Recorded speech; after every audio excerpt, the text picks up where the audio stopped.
call the roll. Chapman? Here. Fahey here. Kimball? Here. Mullen? Here. Newberg? Here. Newmaster? Here. Wilson? Here. Thank you. We don't have many items on the agenda tonight, but we expect a fair amount of discussion on each of them, so we allotted a fair amount of time. Our first discussion item is D1, and that's a discussion regarding the primary election. Dr. Lovett. And we visited about this issue last fall at a very busy meeting, and at that time we did not have Mr. Mansky with us from Ramsey County. This evening he is with us, and Mr. Mansky has written a letter to the school board about a year and a half ago regarding our selection of the primary election. So I'll let Howard introduce Mr. Mansky. Madam Chair, members of the board, Joe Mansky, the elections manager for Ramsey County, just agreed to take some time away from his after-work hours to spend with us this evening just to aid us in our discussion and talk about the primary elections. Thank you, Madam Chair. And I have to tell you, I am absolutely thrilled to be here today. And I'll tell you why.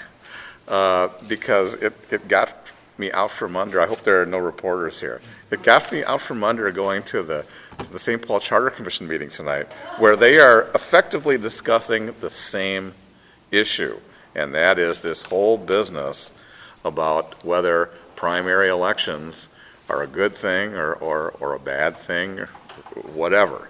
I think all of you probably have seen or got a copy of my letter from about a year and a half ago, and I wish I had better news for you, but the reality is for some reason or another, and maybe one of the students here can write a paper or one of your graduates who's in college can write a dissertation or something on this. Why don't people want to vote in primaries? And because I do not have the answer to it, but I can tell you it is a fact that all of our election turnouts in recent years have been going steadily down. Our state election turnout in the year when the governor is on the ballot has been going down for 15 years. The presidential election turnout has been going down since 2008. I find that incredible, especially last year. I mean, how could you not be interested in voting in that election? But a lot of people sat that one out. And the worst turnouts of all, unfortunately, are our local government elections, especially those that are in the odd-numbered year. And right on the bottom are odd-year primaries. In 2011, I basically made the same presentation to the St. Paul School Board, and they opted to drop their primary, and for likely the same reason, and that is they were increasingly their primaries were largely uncontested. And before I came over here today, I went back and looked at some of the results going back to 2001, and with the exception of the last time out, 2015, the most candidates I saw in one of your elections was 5, and with the number of board members you have, most of the elections were largely uncontested, and so what the primary became, and this was what I was explaining to the St. Paul School Board, that you're spending, in their case, over $100,000 to reduce the field from 10 to 8 or from 8 to 6. And the same thing is true here. The money being spent is smaller, obviously, but and to be honest with you, I'm happy to spend as much money as you want me to spend to conduct elections. And I'll conduct all the elections that you want me to conduct. But given the extremely small turnout that we had 2 years ago, which was, in my experience, and I've been in the election business for 33 years, and I don't ever remember seeing a turnout this low. It was between 1% and 2%, which is incredibly small. And at some point, the voters are pretty good at communicating what they do and do not want to do, and I just am wondering if they're communicating to us the fact that they're not real interested in voting in a school district primary in August. And so basically that's my little mini presentation. So my question to you is, and you have a couple of weeks left yet to make this decision, for at least for this year and for the future, but I guess the question is, do you want us to to conduct a primary for you in August and spend the money. I suppose you could hire a teacher's aide or something with the $30,000 that you might otherwise spend doing that. And again, you're not the only one who is in this situation. Again, this is I wish I could just pick you up and bring you downtown and let you hear the argument coming from the other side of people who want to go back to the primary because they don't like the ranked voting system, which you may have heard about or read about in the newspaper. And that's an interesting discussion in and of itself, but what it really gets down to is this whole business about conducting primary elections. All right, any questions or discussion for or with Mr. Mansky? Mr. Kimball? Thanks for being here. Sure. Well, we don't have a ranked election. That's correct. But we won't talk about that, right? Let's just make sure we're all on the same page here. So in the upcoming election in the fall, is it correct we have 4 candidates? We have 4 candidates who would be up for election. So then, if we had a primary, it would get it down to 8. That's correct. So if there were not 9, if there were 8 or less announced candidates, then we wouldn't be. That is correct. And we need to know that by when? In order to deauthorize the primary, is that a word? I don't know. In the school election, something like that. Yeah, in order to prevent the primary from occurring this year, you would just have to take action before April 15th. That would be at our April board meeting. Yes. And again, looking back at the results in the last 15 years or so that I did this morning, other than the last election, I didn't see any elections where you had more than 5 candidates. When is the filing? We start in the middle of May. It was, when we filed, it was like June 2nd was the final day. The deadline. The cutoff, not the beginning. That's correct. So, by April 15th, to decide to not have the primary, so even if there's 20, we still wouldn't have a primary. That's correct. But if the filing deadline is June 15th or something, and there aren't more than 8 candidates, there still is not. That's correct. And is there any expense in between? Or, I mean, deciding to move ahead, are there costs that are going on prior to the primary itself, or is it all associated with that primary? If there's no primary, the candidates have to file for office in any case, whether they file in May or in August. So that, there's no cost impact to us or you from that standpoint. The only time that we then start incurring more costs, if in the case this year, that we can hire more candidates. And I have one more. No, go ahead, George. So in your expert opinion as Ramsey County Elections Manager, and I don't know if there's been enough of this to even have an expert. So the pros of, let's say that you do have 10 candidates, or 11 or 12, and there's only 600 people voting, and you get it down to 8, and then people vote and there's a bigger turnout.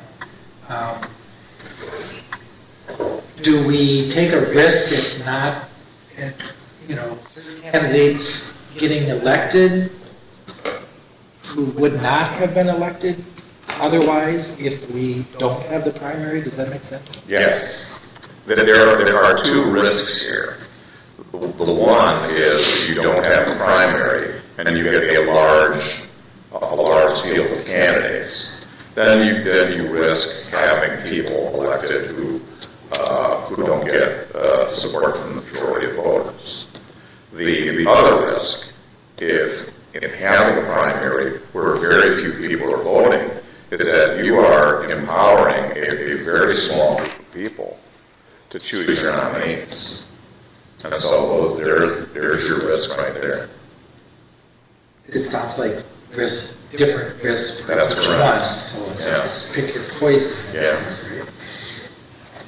I mean, is there an argument that if you don't have the primary, and one thing I think is, so you have 10 people, and now you have a reasonable number of voters. Won't the cream rise to the top typically? Some people believe that. Obviously, in whatever environment you're in, the better candidates tend to win in any circumstance, regardless of whether it is a primary or not. Thank you. Any other discussion, questions? Ms. Wilson? I'm going to work backwards through your statements here. Do you see value in empowering, as you said, the voters in a primary with a small turnout because they tend to be the most interested in the educational outcome? Would that not be a good thing? You can certainly make that argument, or the other argument you can make is that they have grudge to bear, and they are highly motivated and well organized, and it would not be difficult to find any number of examples of well organized minorities making decisions that the majority ultimately did not agree with. And given the nature of the low turnout, particularly in the off-election years for the primaries, would there not be value? Well, let me preface my question first. And I will be guilty of arguing a specific case against a general statement, which is a logical fallacy. But in my experience here, our primaries were contested. None of the candidates came across and won on a walkover. And there was the low turnout. But would it not be valuable to winnow the field down to the stronger candidates in that case? Because the margins of victory are really quite close. Mm-hmm. And if you could direct, those votes, because presumably if you vote in the primary, you're going to vote in the general election. It would be better to focus those votes then on the stronger candidates, as you termed it. Agree? Disagree? I'll tell you what, let me answer it in this way. I actually have been giving this a lot of thought, and that is why did so few people participate in the primary 2 years ago. And that's when I started to look at some of the results. It may well be that they're not accustomed to voting in the primary, because before 2015, and my research is not exhaustive, at least going back to 2001, you didn't have one. And in fact, really never came close to having one. The number of candidates that have been filing for the school board here has really been very small over the years.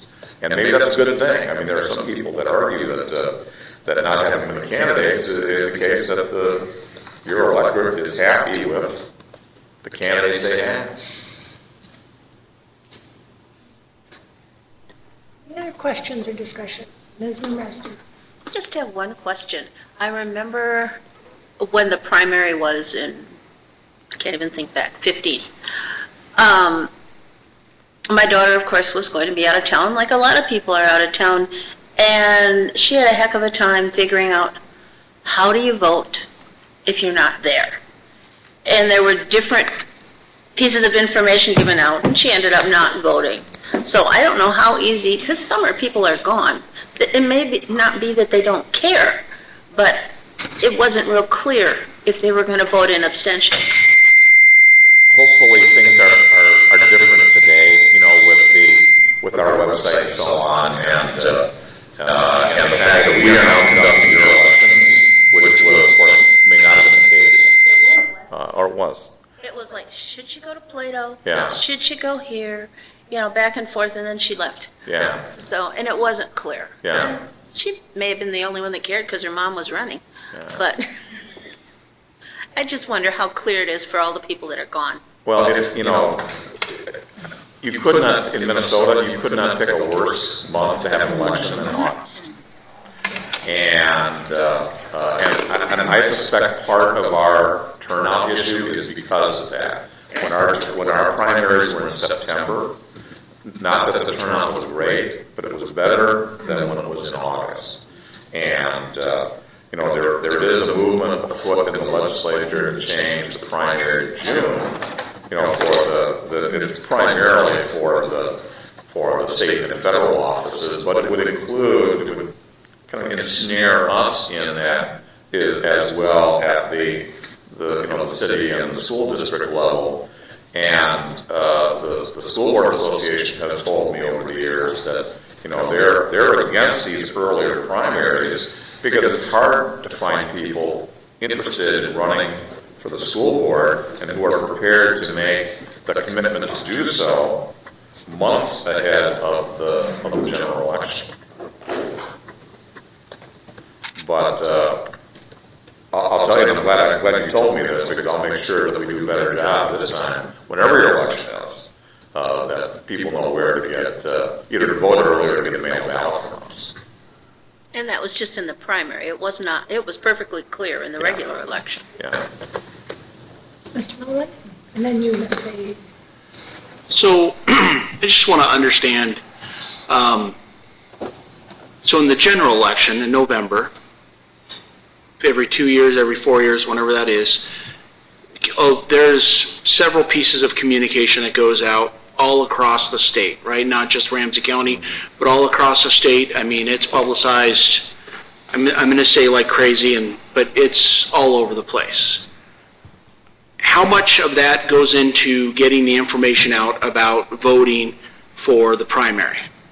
Not much. And one of the benefits that you have being in the odd-numbered year is that's when St. Paul's elections are conducted, and because their elections are high visibility, you're getting the effect of people letting their electorate know when and where to vote. You get some free benefit from that. St. Paul no longer has a primary, and so and that may well be why we saw the real fall off here, because without them being in the news every day, as they would be if they had candidates campaigning for an election in August, it may well be that inadvertently affected you as well.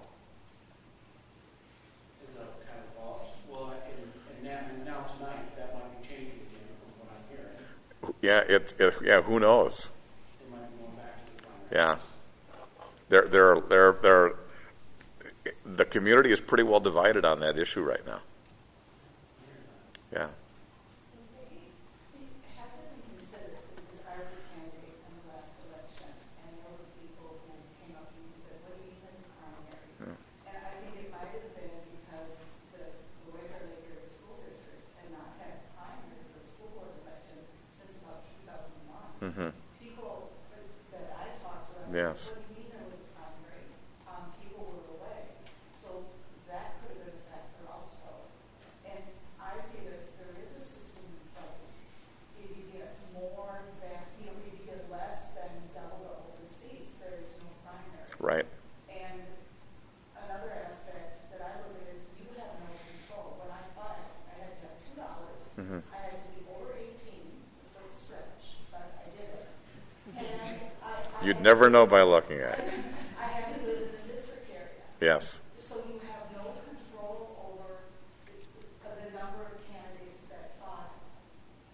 So I see this, there is a system in place already to avoid having a primary if you have less people file. But to me, there's unknowns about, okay, what if all of a sudden, what if there's a large issue in the district and you get a lot of people filing? That option for a primary, because then an advantage I saw also once the primary, you had your final candidates, and then the candidate forums were done with a smaller number of people than, say, 11 to 12 Right. people at the end. Yes.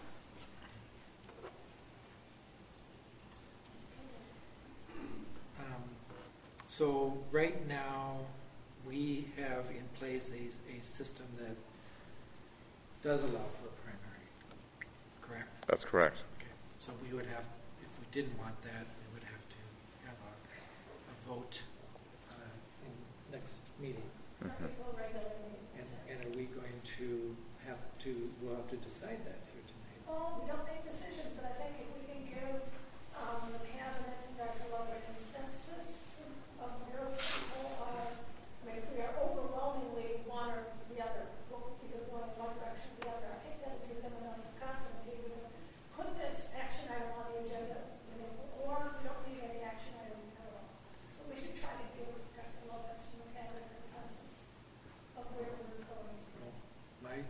feeling is that we should put it on the agenda. And I am, you know, I feel right now that we should not have a primary.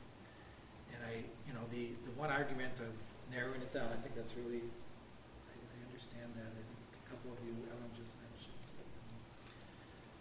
I don't agree with that idea that we need to get it down to a smaller number if they're just on the unusual chance, as it turns out, once in 50 years that we've had so many people running. Get it down to the best, you know, candidates, or whatever the word is for that. Get rid of the weaker candidates is another way to put it, but who's to say who the weaker candidates are? And that's a subjective thing. And as mentioned, you've seen it, our expert has seen it, where small, well-organized minorities of people who got the vote out won things and made decisions for the majority. That doesn't mean they were the better candidates. It just meant that they, on a weird day when no one else is thinking about primaries, they were able to organize and get people out to vote.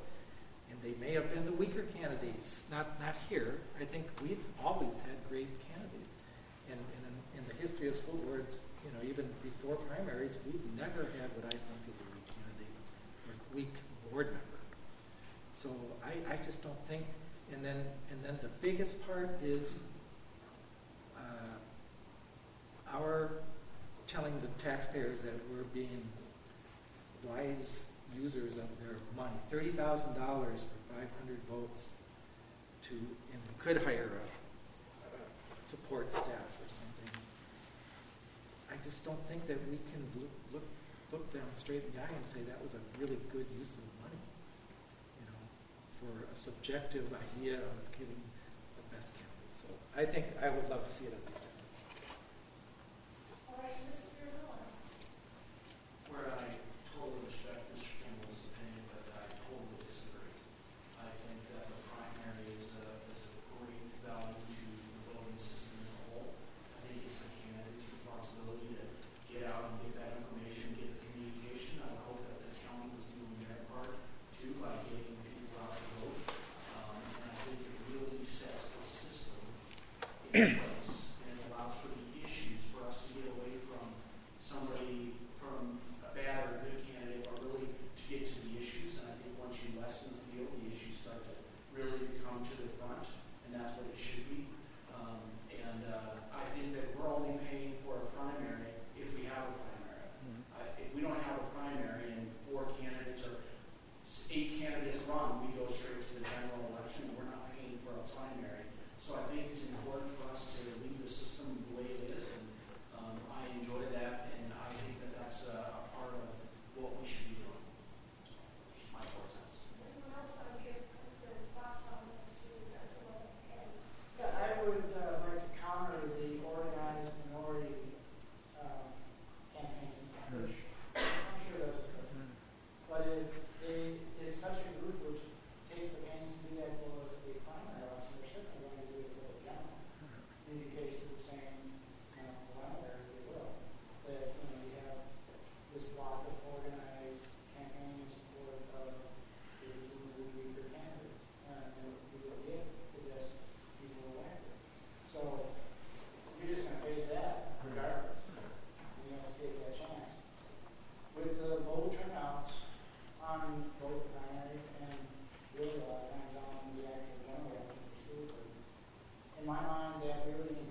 35 to 8.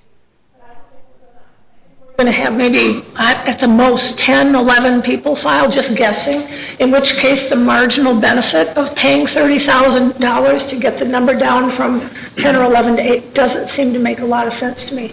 But again, I'm trying to be a prognosticator of how many people are going to show up with $2 in their driver's license to show that they're over 18 years old, and I don't know what those numbers are.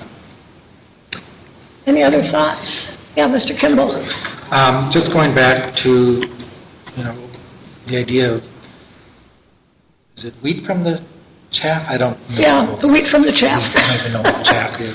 But, I was talking chicken feed, you're talking wheat and chaff. I know, chicken feed, wheat and chaff. That's the point, though, Scott, is the small minority gets there in a 600 people vote, but the point is they are a minority, and they're not going to pull out more people with their weird, if there are people with odd minority views, they're done after the primary. They're not, that's the point, they're not going to have the 3,000 votes that you need to win, because they didn't need it, they don't have it, and this community isn't going to go for odd ideas. The other thing is, I've been pretty involved in elections for many, many, many years. We haven't had big issues. I don't think that's going to happen again. So talk about, we really want to get it down to these number of people so that they can really battle out, and present the issues. Let's go back and read the White Bear Presses for the last 50 years, and it's all, I love our district, I grew up here, and I just want to serve. It wasn't people debating big issues back and forth, and the community deciding on which side they were on with the candidates. That's never happened here. And then finally, we are the only county, or the only district in our entire county that has this primary. What are we? Are we special? Do they not know something? Are they ignorant? We know the best? That says something to me too. Janet, Yeah, Mr. Mullin. respectfully, there's only 5 school districts in Ramsey County. 5, right? So 1 out of the 5 has a primary, respectfully. I don't know, is there? Actually, there's 6. Oh, excuse me, I'm sorry. 6. 2 is that it really talks about, we don't know what the future holds. We don't know what the issues are going to be into the future. Tonight we're going to hear about demographics and the shift of the student body and the way that those things work. So from my thinking is there's a ton of big issues coming, right? I think about schools and the way that we're coming. There's a lot of parents in the room tonight to talk about a particular program that's coming to the front tonight. Those are big issues that are coming. Those are things. Typically, if we cut out a primary, it doesn't let the issues come. It lets the passion come, which is not a bad thing. I just think that the primary system is a good system. Well, we're not here tonight to make a decision on this. What I'm sensing is we do have voices in support of both positions, which I think means we should put this as an action item on our April board meeting, and we'll just put it to a vote. That sound fair? All right. Thank you very much, Mr. Mansky. It was delightful to have you here tonight. Thanks and for let's all pray that we only get 7 people filing for school board. Tolerance of 1 or 2? Pardon me? Do they ever allow for, can't you have like a tolerance of 1 or 2 plus or minus? Yeah. Not yet. Not yet, but. All right. Thank you very much. All right, we'll turn to our next discussion item, and that's an update on the school board superintendent goals plan. Dr. Lovett. Madam Chair, members of the board, each month we try to reflect those changes or updates. In particular, what is reflected in our school. We have no particular presentation.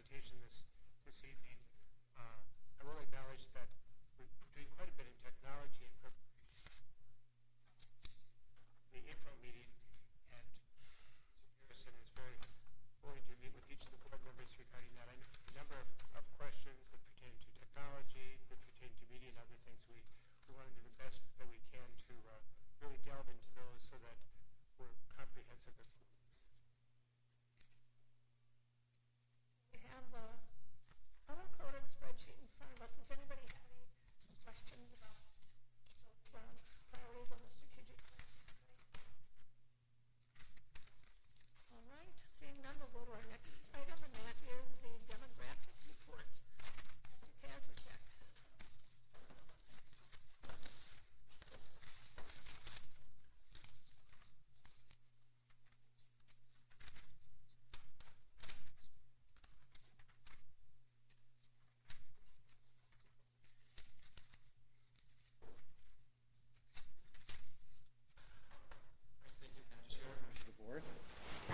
would like to welcome Hazel Reinhardt tonight. She is going to go through her presentation from the work that she's done in the last few months. If you recall, several months ago, we approved an agreement with Dr. Reinhardt to go ahead and conduct an enrollment projection study for us, and she's here tonight with those results. So I'll turn it over, and if you would like to say a little bit more about your background. You've worked with White Bear in the past and many other school districts in the past, so welcome. Yes, thank you very much, Madam Chairman, board members, Superintendent Lovett, whom I must say I have known since almost the beginning of my time in Minnesota. We worked together on the first projections made by the Minnesota Department of Education in about 1975, maybe? 78. I was in high school in the 70s. Yes, of course. I was in elementary school, yeah. I have been doing school enrollment projections with, I don't want to say volume because that's not quite the accurate description, but with some focus since 1991. And I have made projections in over 100 school districts in Minnesota, Wisconsin, and Illinois. So, and I've worked for many districts numerous times. Now that I don't want that to sound like one somehow has a crystal ball, because one doesn't. But I'd like to share with you what I see occurring here, what has happened, and what I see most likely will occur in the coming years. So it's up. Yeah, we can advance. We can advance this. Okay. First, I'd like to do a little summary of what's happened here. You've had, from the period of the fall of 2007-8, and we're really going to peg this on the fall official numbers. You've had a decline in overall enrollment, but a very minor one, really. So basically, you've been flat. However, your resident enrollment has declined, and that's, I'd say, fairly typical, actually, for districts. And your non-resident enrollment has increased, which is very typical in Minnesota, because we have, while I wouldn't call it exactly a free marketplace, it's approaching. A lot of students are moving from district to district. We've had an enormous increase in charter schools, that sort of thing. So we see more non-resident students enrolled in districts. And your non-residents are now at 8.4% of your enrollment, which is just a little bit above the statewide average. Your market share is about 73% of all of the available students that reside in your district. That is maybe just a little bit lower than a typical Twin Cities suburban school district, but not by much. Okay? And open enrollment out is what depresses your enrollment. However, I would see, I would call it, there is a risk of charter schools because they are proliferating pretty rapidly in Minnesota, and you don't have any present, so that's something to be aware of. Then if we move on, in the next 10 years, going out to 2026-27, we're starting at a base of 8,077 students, and I exclude from this the ALC and early childhood. And I'm projecting that enrollment to go from, a similar definition, to go from about 8,800 to 9,300, with the largest increases in the middle school and high school grades. Okay. And then I did two projection methodologies, one based on housing and one based on a very traditional method of cohort survival. And 3 years, 2019-20, which is a period for which people have some confidence in the number of housing units that will be built. The housing unit projection and the 2 cohort projections using the low migration assumption I used really are very, very similar. So we know that's kind of tracking. We'll look later, you have the potential for more housing units, but no one at this point is saying when they'll come on, and we need to have a sense of that before we can compare it with the cohort survival. In 2021-22, 5 years from now, I made projections for each of the elementary schools, and overall elementary enrollment is projected to increase, but you have 4 schools where I'm projecting a decline in enrollment: Willow Lane, Birch Lake, Otter Lake, and Lake Ayres. And they decline for different reasons. One of them declines because it has high net outmigration rates or lower survival rates, if you want to look at it that way. And the others have large cohorts in certain grades that will be aging out and not be replaced by, we think at this point, cohorts of comparable size, and so hence the total enrollment at those schools goes down. The 3 schools with the highest survival rates or highest net in-migration all show enrollment growth. Then at the middle school level, higher proportion of that growth is going to Central Middle School, higher than its share of the population currently. I'm projecting that white enrollment will increase, but the share will decrease, and that fewer students will be eligible for free reduced lunch. And your district is somewhat unusual in that the correlation between students of color and free and reduced lunch is much less than it is in many other districts. That your students of color are not as poverty-stricken as they are in many other districts. Now, as I said, I don't have a crystal ball, so what could happen that could make these projections too high or too low? Well, too high if you have more open enrollment out. And open enrollment has been growing every year since it was instituted.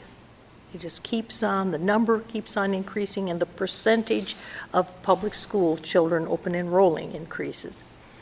Or you have less net in-migration, which is basically less rapid growth in non-residents, because I don't think the projection for new housing units is that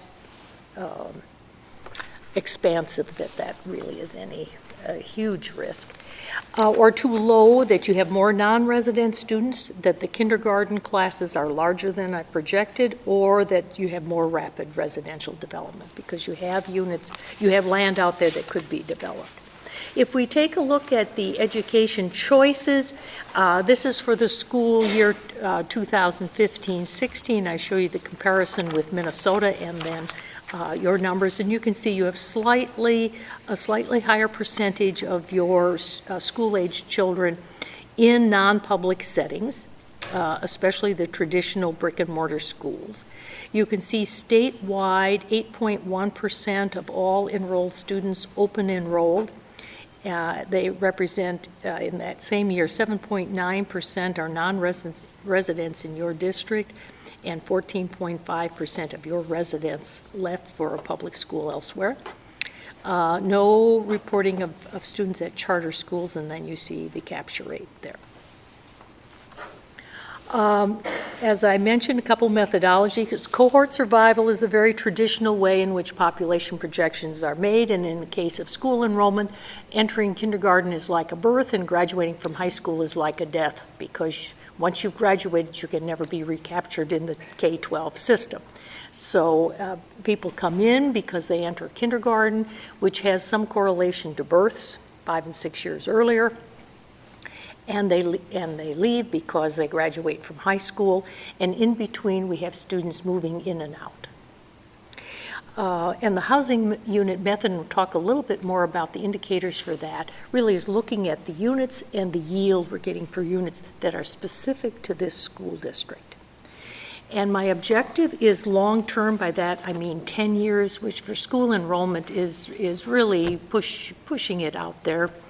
And it's not an annual projection, so I always caution people not to use these projections for their annual budgeting. It's okay if you want to look at 5 years out or something, but not annually. And what I'm doing is I'm looking for clues that provide evidence of future enrollment. As I say, that don't have a crystal ball, but I do understand the relationships of factors in the society with school enrollment. And then every district has randomness and fluctuations that are many times you can't explain what happened. You can't. It's just something odd happened, and then the next year it bounces back. And you always hope that you didn't make a decision based on that one exception out there. Here we can take a look at the enrollment. You can see total enrollment, resident enrollment, and non-resident enrollment. And then the next one, this is a typical way that demographers would look at it. I'm looking at what's driving the change. And so we can look at year-to-year change, and then we can see natural increase, decrease, and that means we're looking at the size of the incoming kindergarten class versus the size of the previous year's grade 12. And its natural increase if the kindergarten is larger, and its natural decrease if the kindergarten is smaller. Okay, and you can see that you've had made the turn about 2011 of having positive numbers, so that your kindergarten classes are now larger than your grade 12s the previous year. But you'll see, with the exception of 2 years, and the numbers are very small for those 2 years, that you've had a net outmigration. And we cannot, in this methodology, separate whether those students actually left the district, physically moved, or whether these are students who open enrolled out, who were enrolled in the White Bear area public school and enrolled out, whether there's a shift between the public, non-public. That's all captured in that net migration number.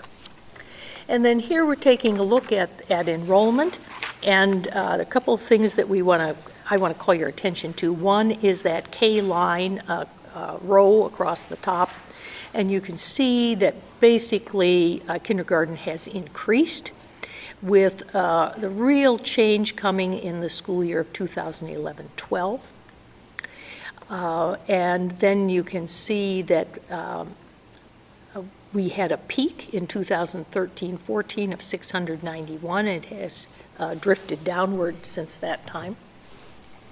If we look at 2016-17 down that column, you can see pretty quickly that the elementary grades are larger than the high school grades. And I'll talk about that because that says you have built-in growth momentum, that if your K stays at its current level, enrollment will increase. And then if you looked at the diagonal, that's where you can see the calculation for the migration. If you look at that 594 kindergarten students in 2007-8, you see it translated to 609 by the first grade, and in 2016-17, that cohort was in grade 9, and there were 600 of them. And so in between, you can see how that moves year to year, fluctuates. Okay? I mentioned this concept of an average grade size. This is a strictly simple arithmetic. I took K5, added them together and divided, and you have 666 average grade size in elementary, 618 in middle school, and 557 in high school. So, and what's interesting about this district, from my perspective, is that you have no large or continuous inflows of students into the middle school or the high school. So, in other words, if you're not in a White Bear Lake area elementary school, you're not likely to be in the middle school or high school as time comes. So you kind of have your own. And what's unusual about this is that you're not getting any noticeable inflow from non-public schools or anything else at grade 12 or at a middle school. So in looking at these numbers, it's the reason I say that you have built-in growth momentum. that if your kindergarten can stay at these 639, 640 in there, you will have a larger enrollment. And that's, it gives you confidence because it really says that you're not dependent on many factors that you have little control over in like development or something else, that you have the students here. Now, if we look at in the cohort survival method, there are really 2 points of serious assumption making. And one is at the kindergarten and the other is at those survival rates. And at the kindergarten level, in the full report, I looked at 3 possible pools, and I call it a kindergarten pool because I want the student to be 5 years old as of September 1st of a year. And births are normally reported on a calendar year birth basis. So I looked at the district pool, which represents births by address, which was provided by the Minnesota Department of Health. I looked at a 3 cities pool of White Bear Lake, Vadnais Heights, and Hugo, and then I looked at a suburban Ramsey County pool. And of those pools, I believe that the district pool performed the best, made the most sense. However, if you'll take a look at this table here, you will see that the pool is in my opinion, small for it's 2/3 of the birth year 2015 and 1/3 of 16. And I believe that's a result because we requested the data in October, and many hospitals may not have flowed their data into the Department of Health yet. And so when I made the projections, I adjusted that upward because I don't believe you're going to take a ding in births for that kindergarten class of 2021-22, because of that lower number. And then you'll see the percentage. That percentage represents the percentage of your kindergarten class of that district pool. And as you can see over time, that percentage has increased, which says that more students are entering your kindergarten than were born in the district, that people have moved in. As you can see, these percentages vary, and I'm trying to get them smoothed as I project them, something that might be reasonable. I looked at various averages, and on the next one, you can see I've selected 2, the average of the past 4 years, which is 116.2%, and an average of the past 3 years, which is 113.2%. And as I mentioned, I adjusted the pool upward by 10% for that last year. I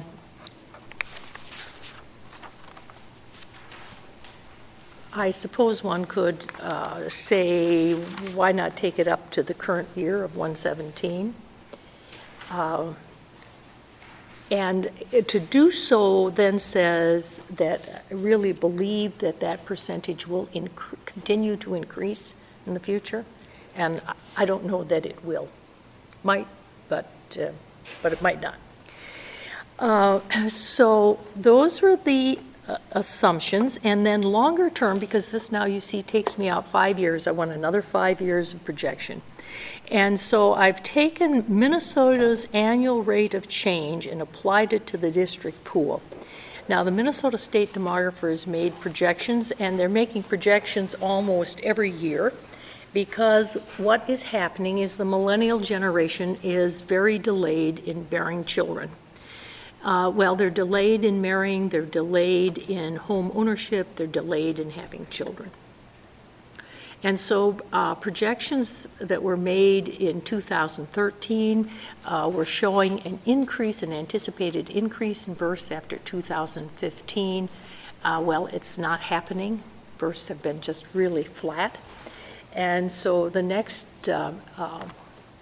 table here, I'm showing you the projected Minnesota 0-year-olds. It's not exactly the same thing as births, but it's a very good proxy. And as you can see from these numbers, there virtually is no change. I mean, this is just moving around there very, very slowly.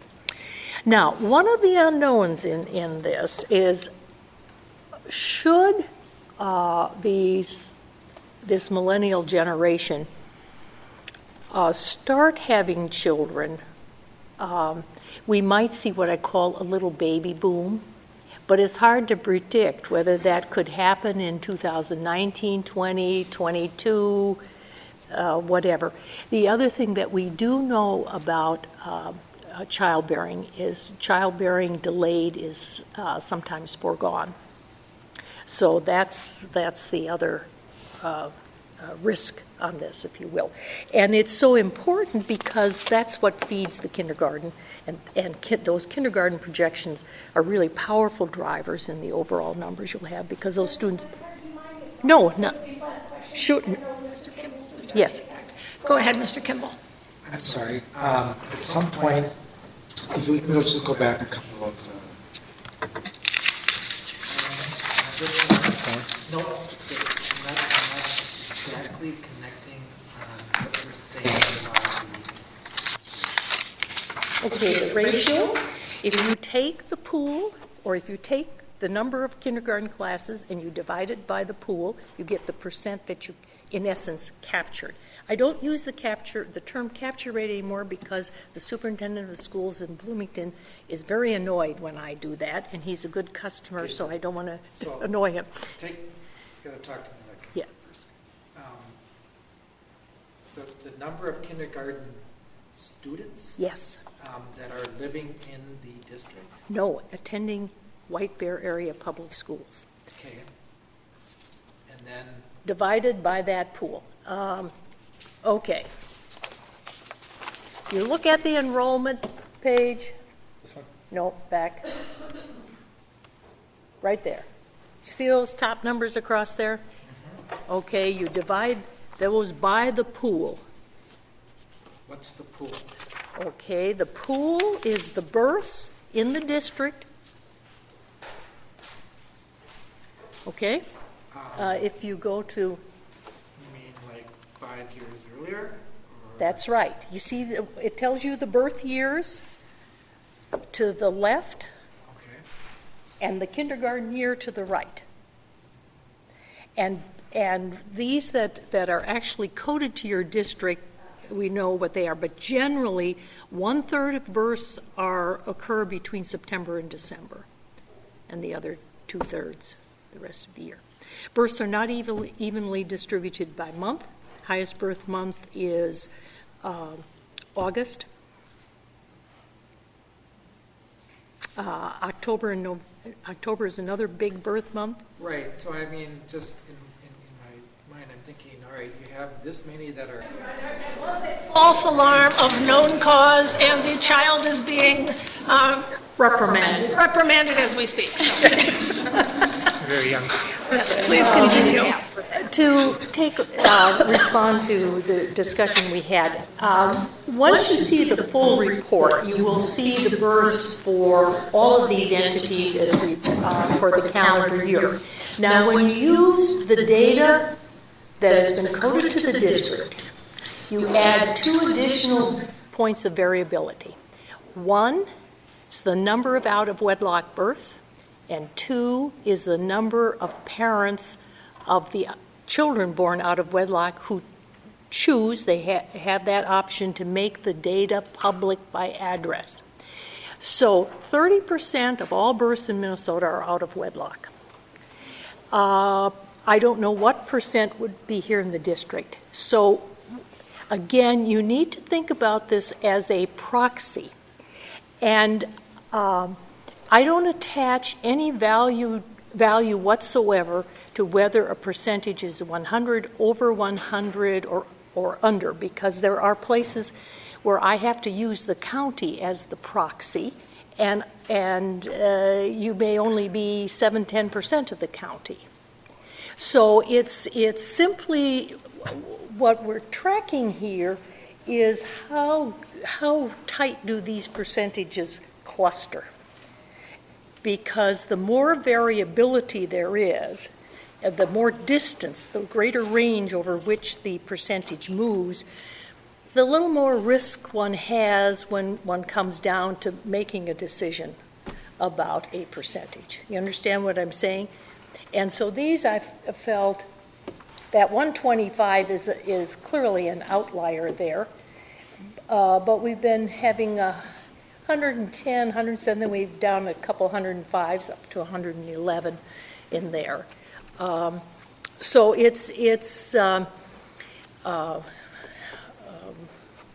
some of it is, and the percentage of out of wedlock births is increasing. So that's one of the things.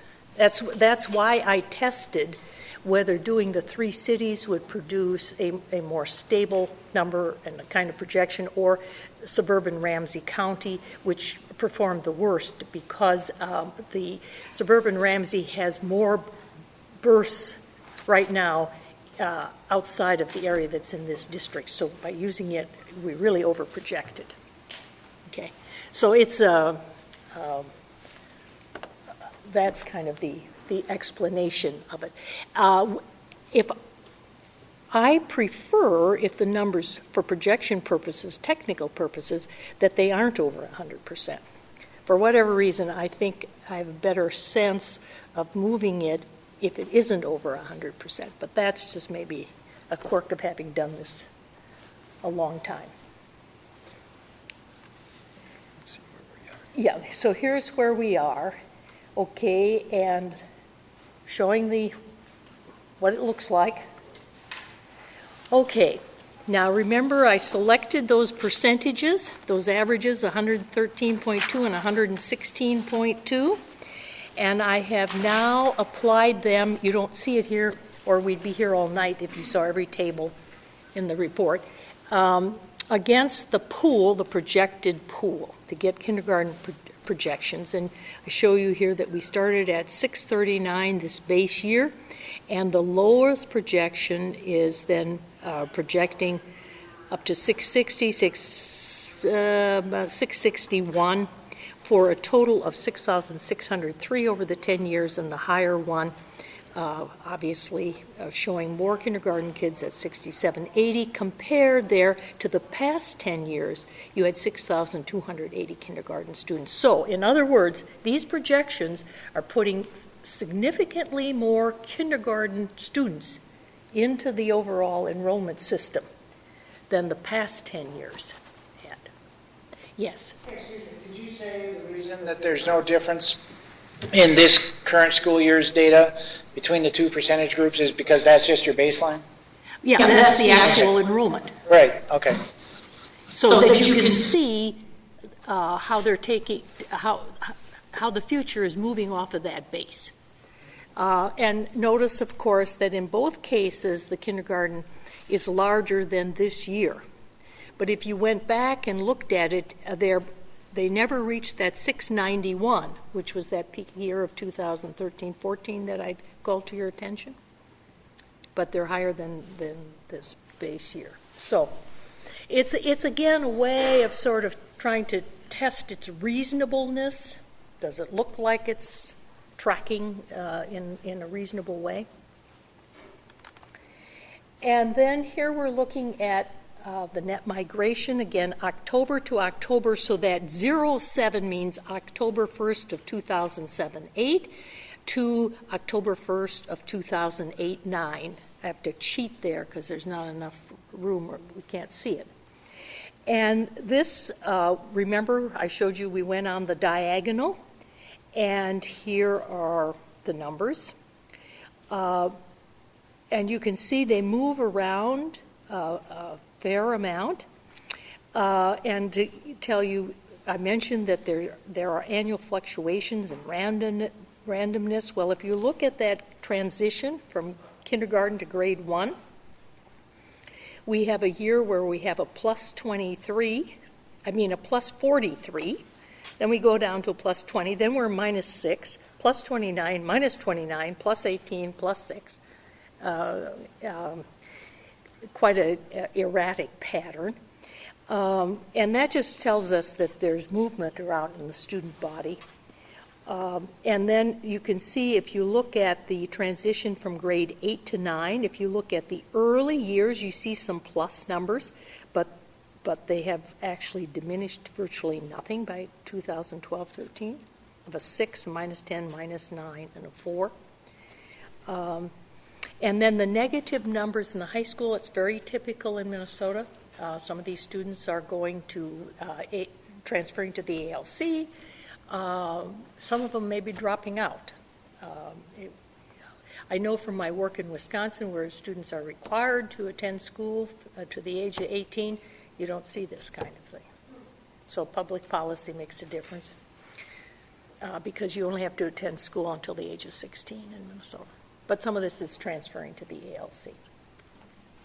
And then you see across the bottom there, the total. The total varies.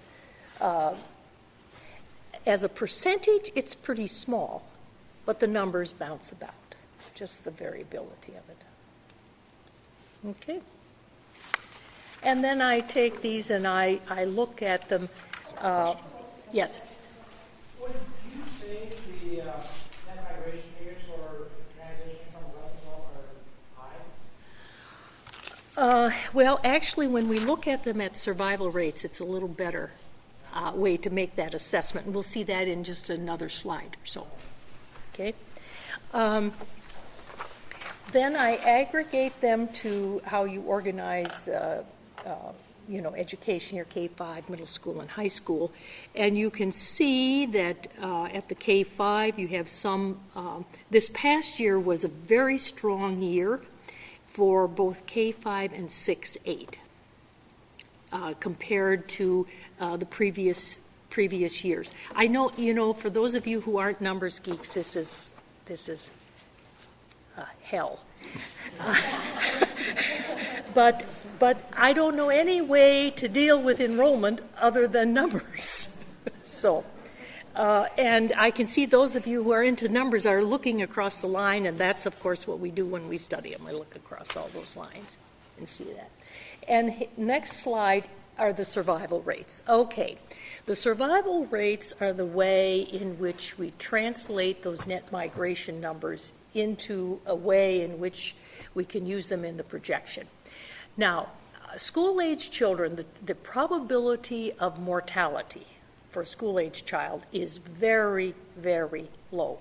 Okay, the first month of your life, there's a risk of your dying that's higher. Then it really diminishes, and your highest probability, of living is somewhere at about 18 to 21, 22.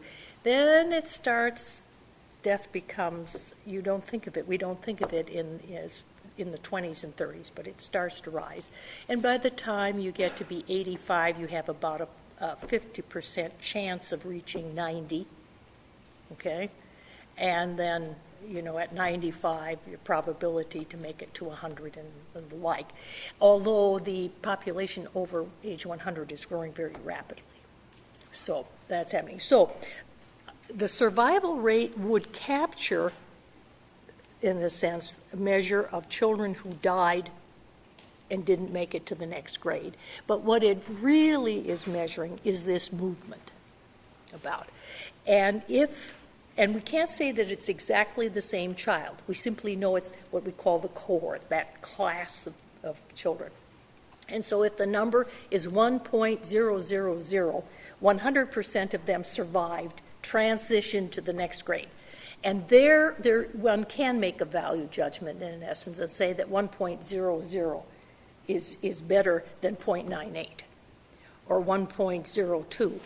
And how that works, if it's 1.02, it means there was a 2% increase up. If it's 0.98, it's a 2% decrease. See how that works? So, okay, if you look at these numbers, and with the migration, I also needed to make assumptions. And if you looked at the previous chart, the past 2 years you had a plus migration of 9 and the previous year a minus of 9. So you're about 0. So that average of those two I used for the high migration on this table, and the average of the past 3 years as the low. And I could have gone another year, we just lowered it a little more. Now we want to be careful, a couple things. One is that we want to be sure we get post-recession. And while the recession was technically over in 2010, it isn't until the school year of 2011-12 and like that to say, well, we're safely beyond the recession. But many places recovered very, very slowly from the recession. And so that's one of the reasons I don't want to go too far back. I don't want to pick up those down trends which we are very optimistic, at least, that they'll not occur in the near-term future. So here is what we were talking about now. In that 11 to 12, someone asked the question, 0.957, 0.943 are those undesirable numbers. I think the highest I've seen, I have not seen a single school district, unless they have some program for 13-year 12th graders. It's always below 100. Probably the very best people do is maybe a 0.97, 0.98. So based on that, I wouldn't say that these are particularly low. There are districts that get much lower. Yeah. For grades 9, 10, and 11, 12, the values for the low graders are greater than they are for the high. Yes. Well, it's just what happened in the average of 2 years versus 3 years. You see? Now, and I'm glad you pointed that out, because what the high assumption really does is it loads up more kids in the elementary, because the numbers are higher there. The survival rates, that difference of the K to 1 of the low assumption of 0.998, which is virtually 100%, versus the other one at 1.018, which is almost 2%. That 2% cumulative over 10 years has an impact on enrollment. And we can see when we look at those total numbers the difference that these migration assumptions make. So yes, that's a quirky thing. I call it high because in 10 years this schedule produces a larger enrollment than the other one does. But it does not mean that every grade progression is higher. But it sensitizes us to how much this moves about. Yes. My thought when I saw that 0.943 is that that's the natural change as we have kids that select going to college for their last year of high school. That may be some of it if they are not enrolled here at all. Now, more public school districts have managed to bring the PSEO inside to retain the money. But I've done some work in some smaller districts where that doesn't happen, and yes, indeed, it's that movement that you see there. So everyone understand what this is about, because we're going to now marry, in the cohort survival method, we're going to marry these assumptions about kindergarten with these assumptions about migration. And we're going to produce 4 different projections. And in these projections, the migration assumptions, when we look at the numbers, we see will have the larger influence on the difference in these projections.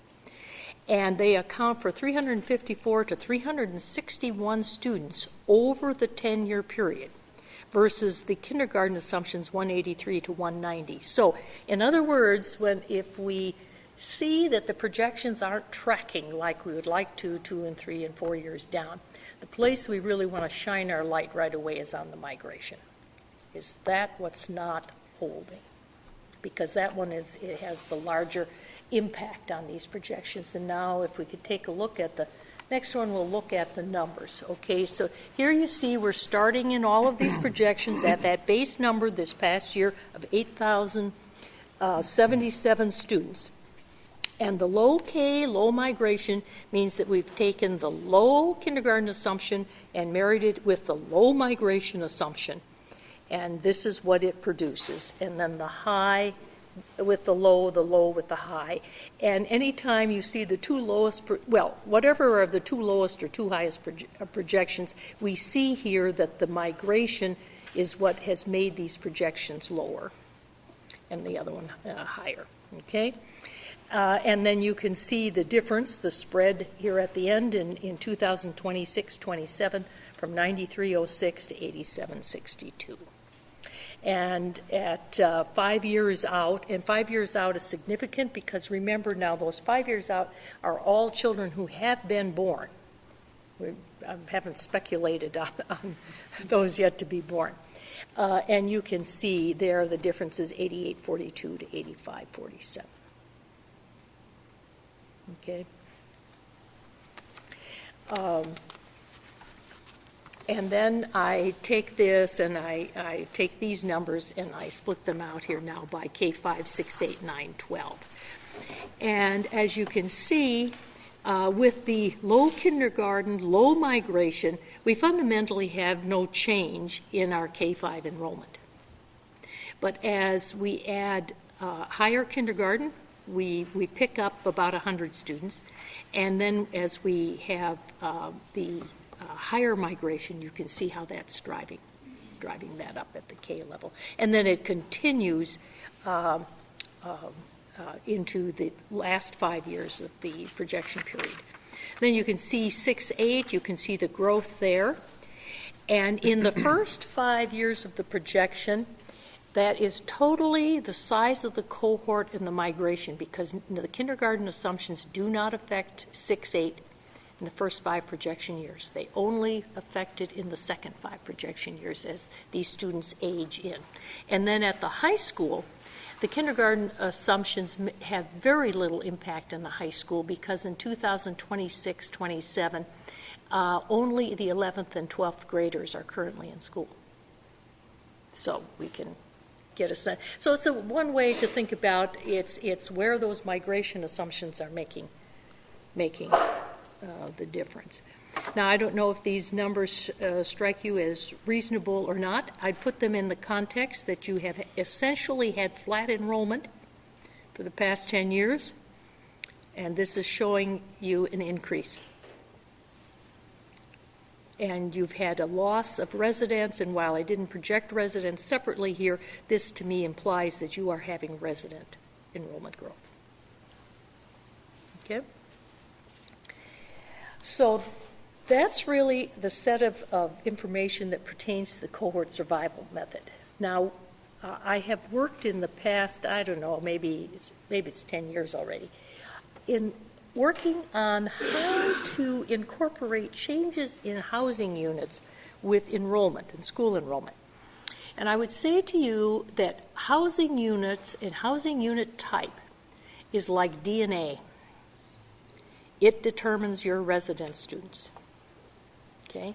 And it's by type of housing, by the age of the units, and by their market value. And then because this analysis is derived from the county tax data by plat and overlaying your enrollment, we can see the yield of these units for your school. So the first thing and the most important thing about any housing unit is its type. And it is single-family detached units that yield school kids. People always get very excited. Oh, we're going to have 200 townhomes. Well, that's wonderful. Don't count on much enrollment. Okay? And you can see here in your district that single-family detached units yield 0.36. That's just over 1/3 of a student, White Bear Lakes area school student per unit. Okay? Whereas the single-family attached, the townhome, 0.13. So you need a lot of units to produce school-age kids there. We don't have apartments. Usually apartments produce about 0.11, maybe 0.15 at the max. You can see condos produce almost nothing. Duplex, triplexes produce a little higher. Mobile homes, you only have 59 students from there. I don't know, probably yielding, I don't know, 0.2, 0.25, I don't know, something like that. But you can see now, and you have, and we'll see some data a little bit later, that your older units have a yield very typical of other developed older suburbs. If we look now at the age, the year the unit was built, this is just really almost a perfect correlation, and we see this over and over and over again. The newer the unit, the higher the yield of school-age kids. So remember that total, these are always single-family detached units. The total is 0.36. A unit in this district built in 2000 or more recently, 0.64. Okay? So new single-family housing units are really a key to enrollment growth. And then you can see how it declines. And units built pre-1960, 0.25. Yes? Have you ever seen a reversal of these numbers? The only place I've seen this in Minnesota is in the city of Owatonna. And that has, I believe, everything to do with the size and value of the unit, because the older units are very large homes and quite nice. And the newer homes may be quite nice, but much smaller square footage. That's the only time I've seen it. Yeah. Because you would think over time there would be kind of a reversal. Well, you know, here's the thing of what's happened to American taste in housing. A unit built in the 1950s had about 1,100 square feet. A unit built in the 60s has about 1,600 square feet. We now build units on average of 23 to 2,600 square feet. And that means the difference of, not so much number of bedrooms, but number of bathrooms, master suites, open floor plans, walk-in closets, and that's what people want. So if they have the means, they're going to look for a newer unit. And the other thing that has changed, baby boomers enjoyed a phenomena of sweat equity, do it yourself. Millennials are not into sweat equity. And I don't say that as a value judgment. They don't even want to have to paint something. If you've sold anything recently, you know you have to strip all wallpaper, you have to paint everything white, you have to put in neutral carpeting because anything else is too much. You know, they don't, well, and they both work and they're whatever, so they don't want to take the time. So that's why we see this pattern, I think. And in highly desired areas, you have teardowns or huge additions put on older units. But then we see it in the value. And the next one we look at is the value. And here you again follow the typical pattern, and this I've seen now in 3 states. I don't know whether it holds in Florida or North Carolina, but I know it holds here in the upper Midwest. The most expensive units have the highest yield of public school-age kids. And that's counterintuitive to people. And it's the highest price units in every district, regardless of what that highest price is. In Edina, that highest price is $750,000 and above. In Orono, it may be $1 million and above. It's always those most expensive units. So you're seeing that even in those districts? Yes. Yes, and in Minnesota, it takes about $1.5 million in value before you don't get a public school student, and you can guarantee the student will be in a private school. It's just, it's so counterintuitive, because we always talk about affordable units and all of this, but that's not how people with children are. Well, people are marrying later. They're more established in jobs. They have higher, family group income. So, yeah, it's interesting. And then the last one here, which is really fascinating, is to look what happens when a brand new unit versus an existing unit, in this case pre-2014, and whether it sells in that period of time I have there or it didn't.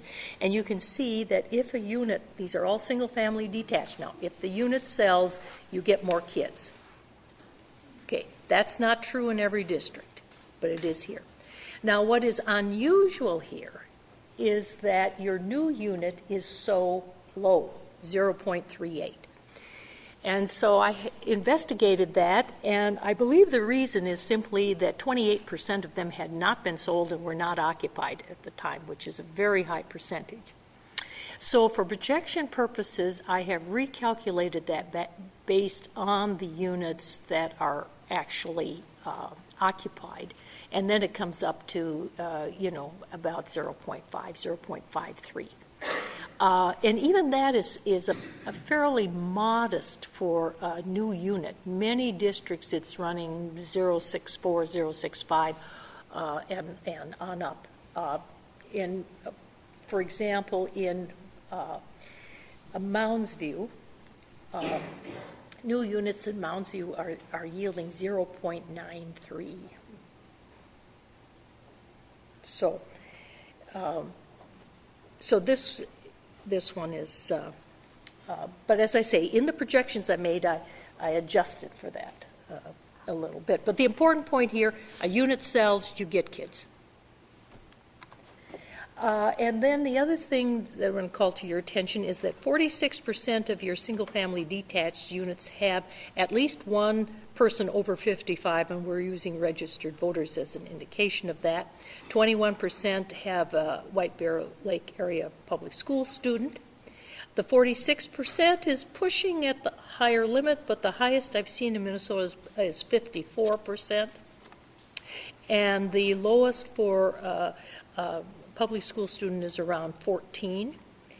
And then your white students are more likely to live in single-family detached homes than students of color. Students of color more likely to live in multifamily housing. And then here I'm showing you the component parts of the district. Yes? This is going in the other direction, but did you calculate how many homes in the district had people that were beyond the age of having school-age children? I have the estimates in the report, not the count in the report of the number of units where at least one person is over 65, one is over 75, one is over 85. Based on what I've seen in Minnesota, I would say that the age of your population will have only a marginal effect. You are more late middle-aged than you are elderly. Okay? So here we're looking, you can see the distribution of your single-family detached units by the minor civil divisions of the district. You can see the median value of those units, the K-12 students, and the yield. No surprise here, there's some higher yields where there aren't many students, but the highest yield where you have a lot of students is in Hugo at 0.57. Lino Lake, 0.63, but you only have 334 students out of there. 0.83, but you only have 5 in Maplewood, so that doesn't really count much. But you can see that. So again, variation in the district.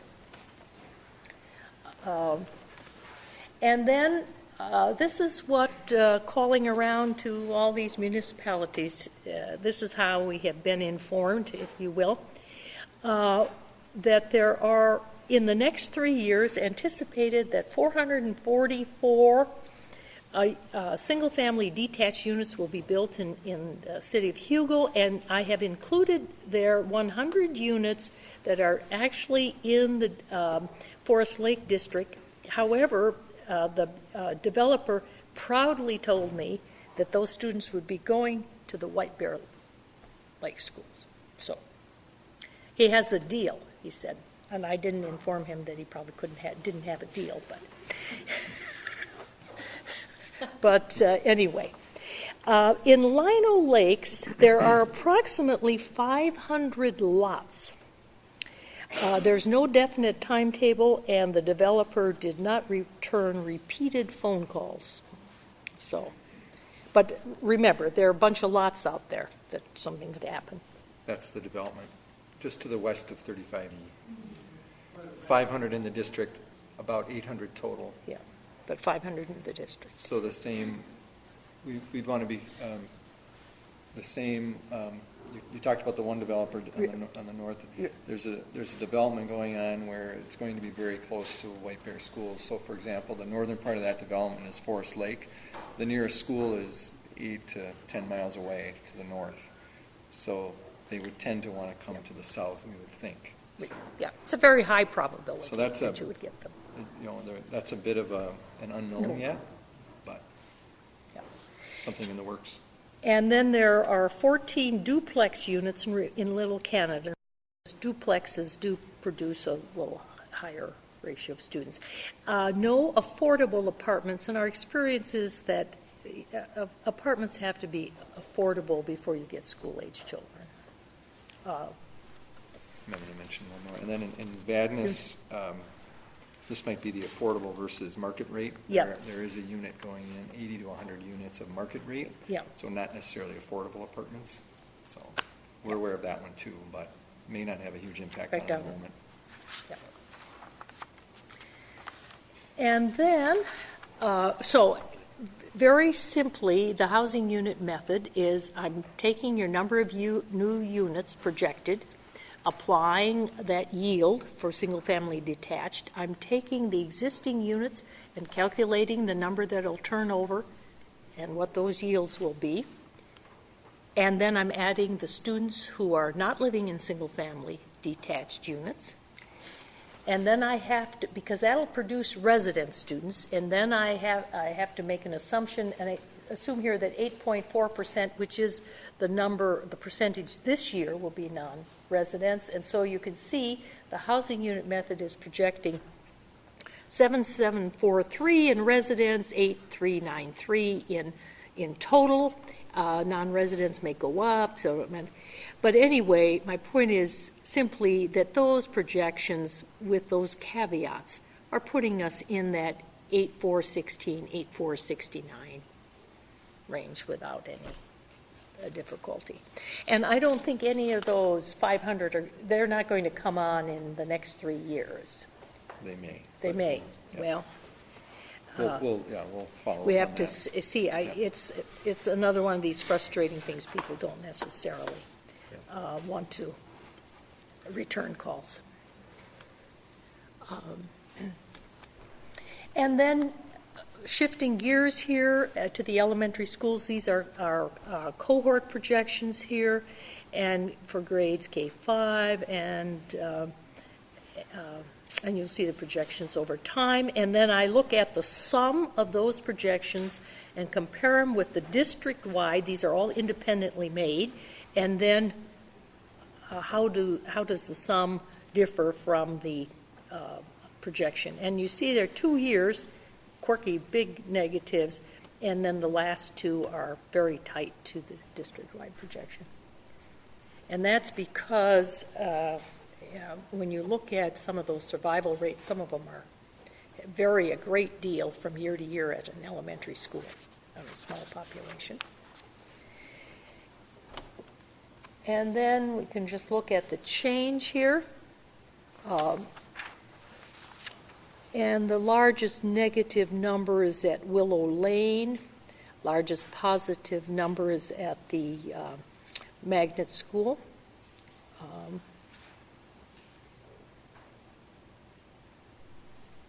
see that. Individual school projections like this, even a little higher risk than district-wide, illustrative, I call them, I tell you. And when in the report, I give you 5 years of enrollment on it. You can see some of them have cohorts, what's changing on them. And then I do the housing unit method for the K-5. And you can see here that I'm projecting a total of 3,887 students from the housing unit method. And then to compare the cohort survival with the housing unit method is almost impossible because you have 9 schools, but you have 7 attendance areas. Then you have students that are not residents in there, so all of that has to be adjusted.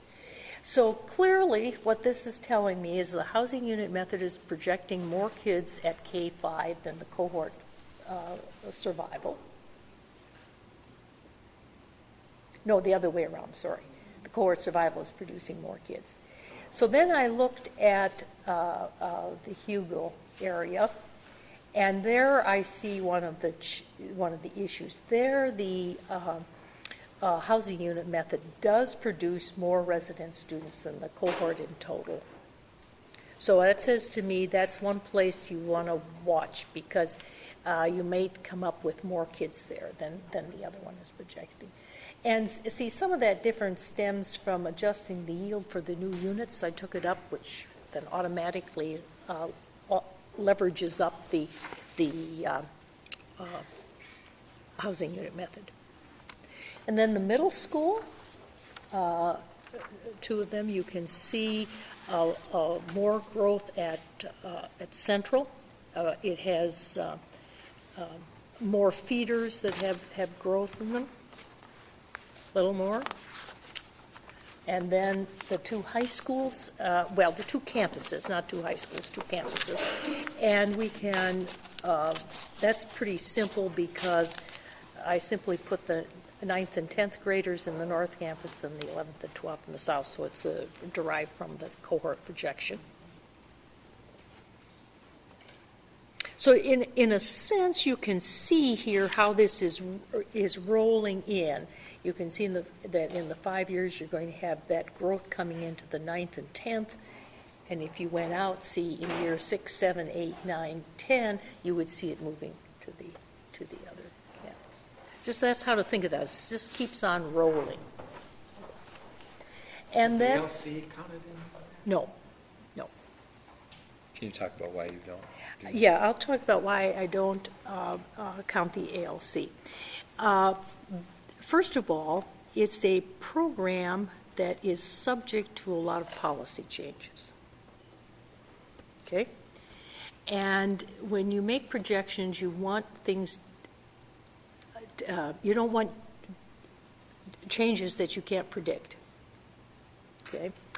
And secondly, students do not move through the ALC in the same way they move through regular high school. In other words, if you want someone to graduate from high school, it is better that they manage to stay in the traditional high school rather than the ALC. The chances are they will not graduate out of the ALC. And so it gives you, it produces more variation. And I can show you school districts where they have made a concerted effort to reduce ALC, and you see a real decline in that number. You see others that don't, fluctuates around.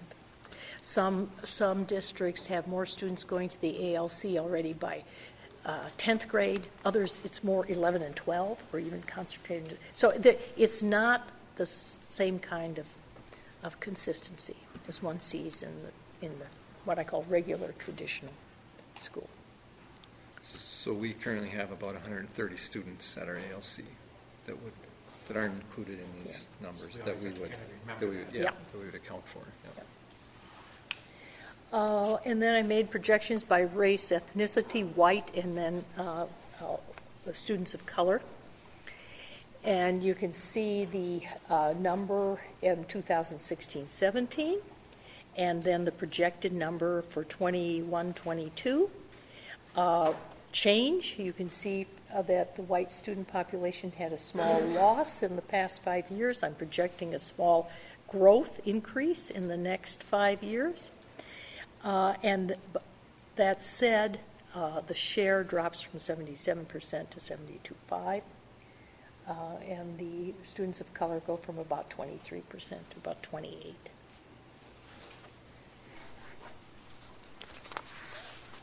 And then the free and reduced meals. Again, 2016, you see the number eligible. And there's another quirky thing, you have until November 1st to apply, which is a little different than October 1st. So this, again, something creates a little noise.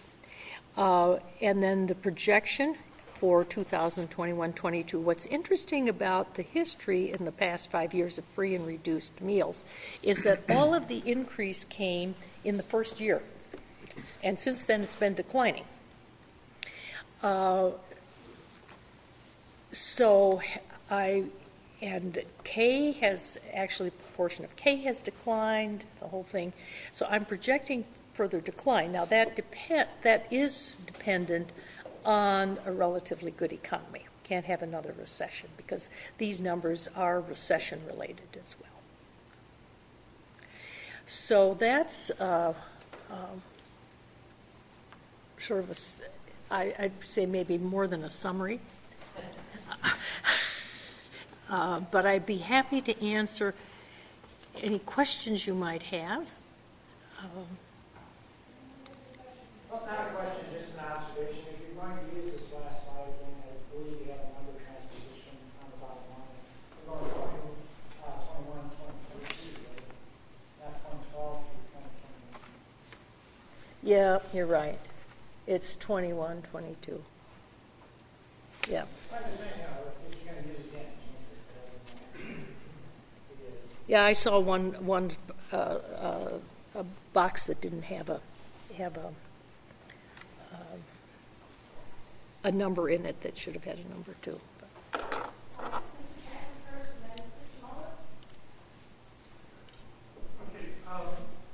Going back to close to the beginning of your presentation, I was thinking about asking the question at the time when I was out and then go back. On the education choices slide that you have, which is I think the 6th or 7th slide. Yep.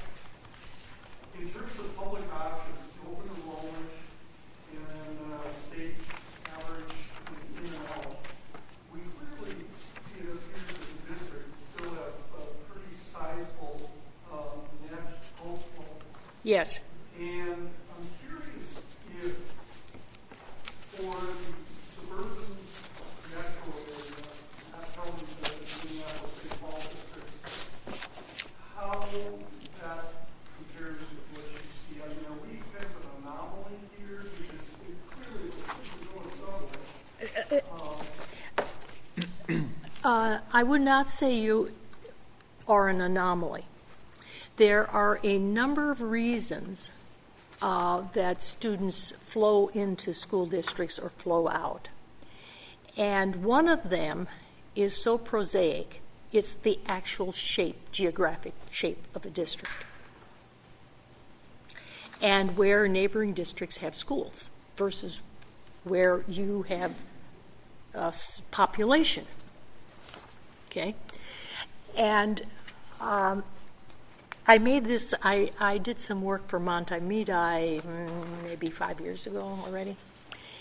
And we saw a lot of White Bear students in Montemedi.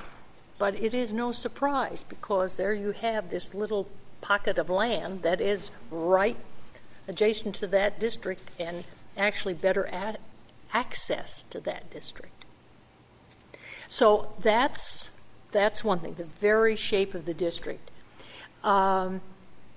The other is the location, just the location of schools versus where someone else, another district has schools and population. Another factor, I see this in Hennepin County especially, where people will make what I call socioeconomic choices. We always, I say this a little bit of hyperbole, we always want our kids to go to school with kids a little better off than we are. So when you get around the lakes in Hennepin County, it's pretty wild. Okay, and we have your percentage out here. We have 25-30% students leaving some districts to go to another. Oh yes, oh yes, oh yes, and oh yeah, yeah. This is just suburban kids. Yeah, the perception, and you can look at these districts. You can look at test scores. You can look at it. There's no difference, but the parents perceive that one has higher status than the other. These are things we don't talk about. But it happens. In Hennepin County, also, we see a whole, what I call, rolling movement west. Okay, from Minneapolis to Robbinsdale to Hopkins to Minnetonka to, and that is partly, if we look simply at the income of people, we would see that they're constantly flowing to the areas of higher income. Okay, so those are factors. I have very familiar with another school district that is now 60% students of color, suburban school district. Most interesting pattern I've ever seen. They lose resident students, both white and students of color, and they have an inflow of both white students and students of color. Very hard.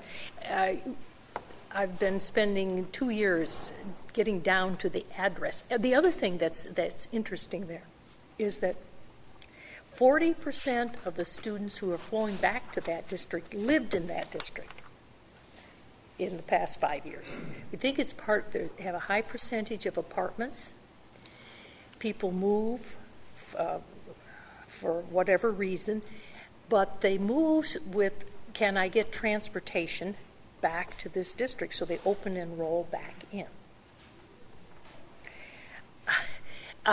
There are other districts, there's some, extraordinarily desirable districts where they literally have to police. You have to come to demonstrate that you have purchased and will occupy a property. And if you aren't there within 30 days or 90 days, because this district is now paying the other district for that student. So this is, it's becoming pretty complex of what's going on. And my point is many, many different reasons.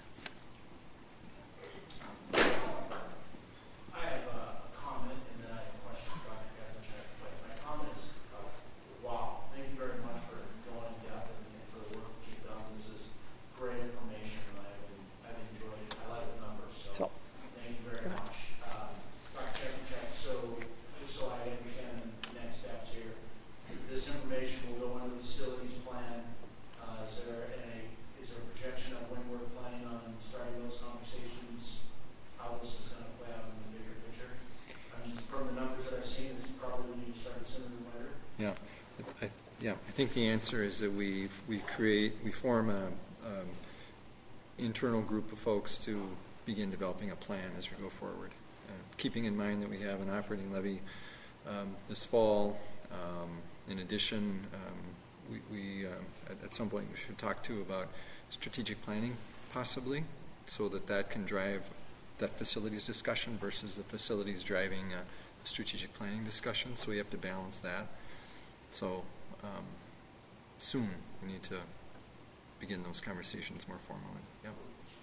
And I think too, I have taken quite a few notes in reading the report and in going through this presentation that I think will perhaps frame another conversation in the not too distant future.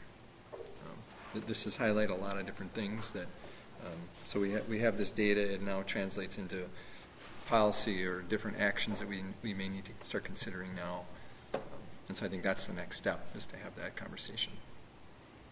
There are a couple of other things that are happening here. A couple of districts that do, one receiving many of your resident students, the other one not so many, have closed open enrollment. Then, of course, when you peel back on it and read everything, well, it's not maybe quite as closed as it sounded, because some of them, they've closed certain grades and they haven't closed all grades. Or if you have a sibling in, you will automatically be placed in. So I've made some estimates of what that impact would be if it were really closed. But so it's when I started doing this in 1991, when Mike and I worked together in Minnetonka, it was a pretty simple demographic issue. It is now much, much more complex with all of these choices.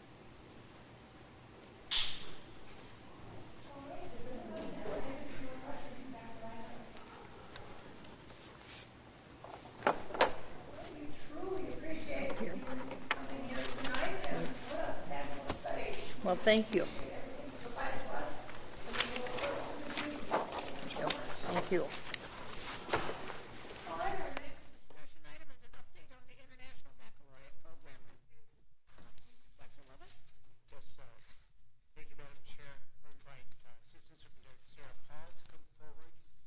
Mr. Brian Morris, Joe Pearson, our secondary teaching and learning coordinator, and Carrie. Madam Chair, members of the board, Dr. Lovett, thanks for this opportunity to be with you to talk about our first real conversation in terms of information that we're collecting regarding our International Baccalaureate programs. It's fun to kind of hear what's happening with all that information in terms of enrollment. Going back about 6 months when we started this initial conversation that led for this to be a priority to really look at a review of our IB programs, because it's the power of asking the right questions. And I know there was a lot of dialogue back and forth in terms of what are the key questions that are going to drive this review.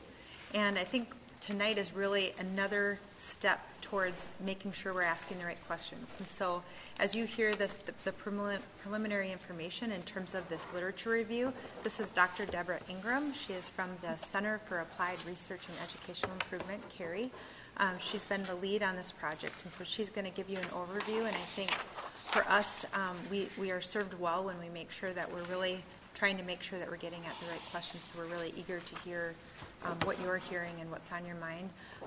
Also with us, we have Jill, who's our secondary teaching and learning coordinator, Brian Morris, our coordinator for assessment and evaluation in the district. And then we also have all of our principals with us tonight from our IB schools, John Leiniger, Tim Schackenmeyer, and Christina Pierre. So with that, I'll hand it off to Dr. Ingram.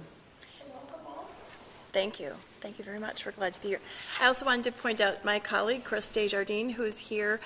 Chris worked on the quantitative analyses with Brian, and any time I or maybe Brian get into a difficult statistical question, we'll say Chris, Dr. Desjardins. So thank you. So starting, as you may recall, CARI proposed a two-stage evaluation, and what we're talking about tonight, this preliminary report, are the results from stage one. And let's see, where do I hit for the next? Okay, thank you. So these are the questions that guided this first stage of the evaluation. And you'll see these are kind of centered around, let's take a look at what's already available, what's already out there that others have done, the data the district already has, and see what we can learn from that in the first stage.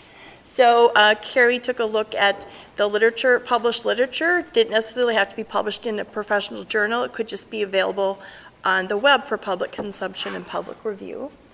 And then the next three questions have to do with some of the things you were just talking about.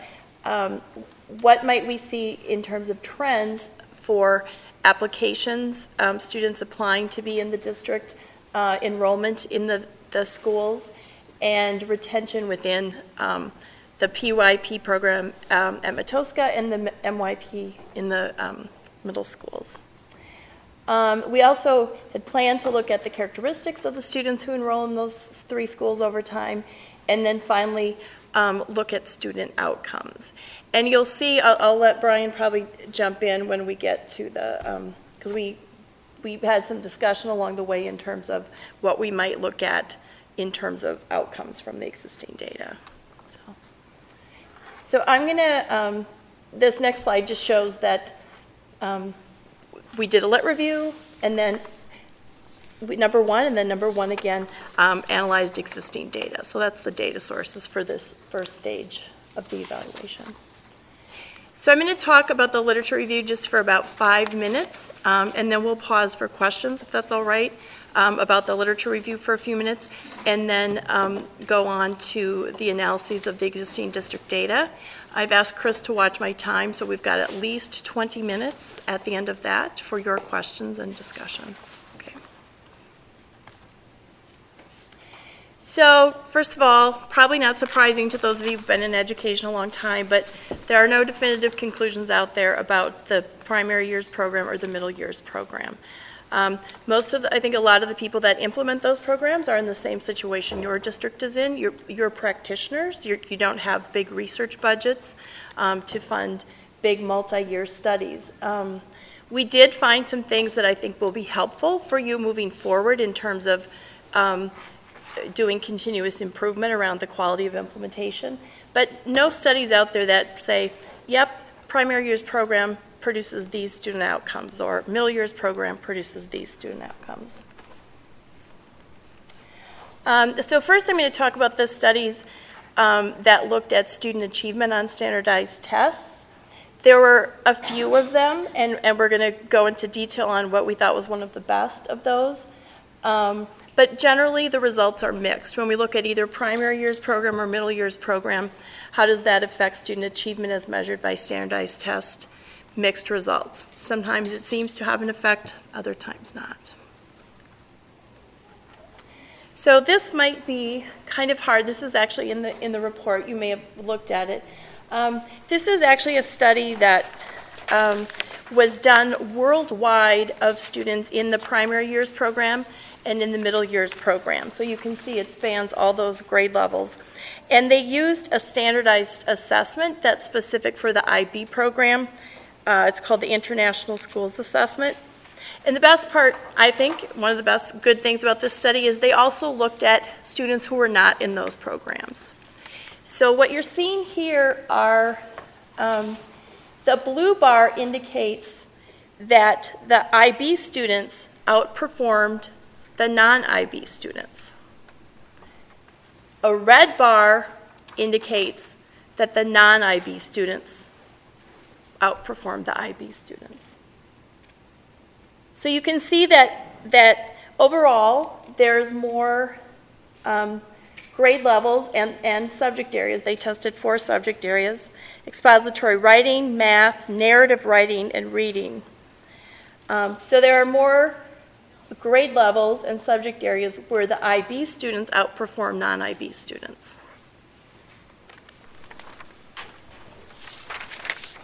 And as you can see, the largest effects were in 10th grade across all of those subjects. And generally, the bars tend to get smaller when the grades get smaller. And we don't know, the researchers that did the study don't know why that is. Yes? Are we asking, are we waiting, or can we ask questions now? Sure. maybe you said it and I read this, but I mean, the only factor here that we're comparing is IB and non-IB. Chris, do you know, yes, did they do any regressions or anything to take into account any other? I don't believe they can filter anything out from there now. Okay, So- that's a very good question. Yeah, so big grand salt, right? Because There may have been maybe yes, differences in the students students. with IB. Mhm. Okay. That's very good, thank you, thank you, yes.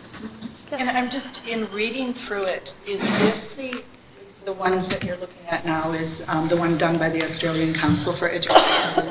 Yeah, I The think one it's cited in the Hibble or, I think the authors, the researchers, Hibble or something. Yeah, Because there was one that you cited that was done by Bibby and Tan. Tan and Bibby, this is Yeah. Tan and Bibby. Okay. Yes. Because that's the research we're looking at now. Yes. Because, okay, and this was done in international schools?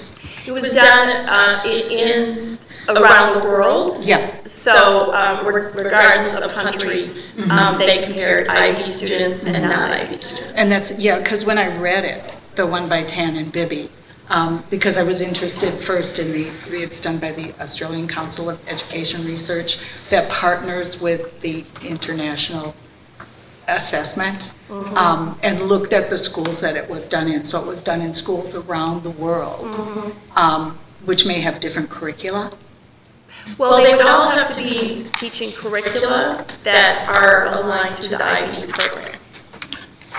They would all, because all of the schools in the intervention group, in the IB group, were doing primary years program or middle years program. Okay, but different states have different curriculum standards. That's where, that was my question in there, because different countries have different curriculum standards too, where IB is like that, other approaches to learning and stuff.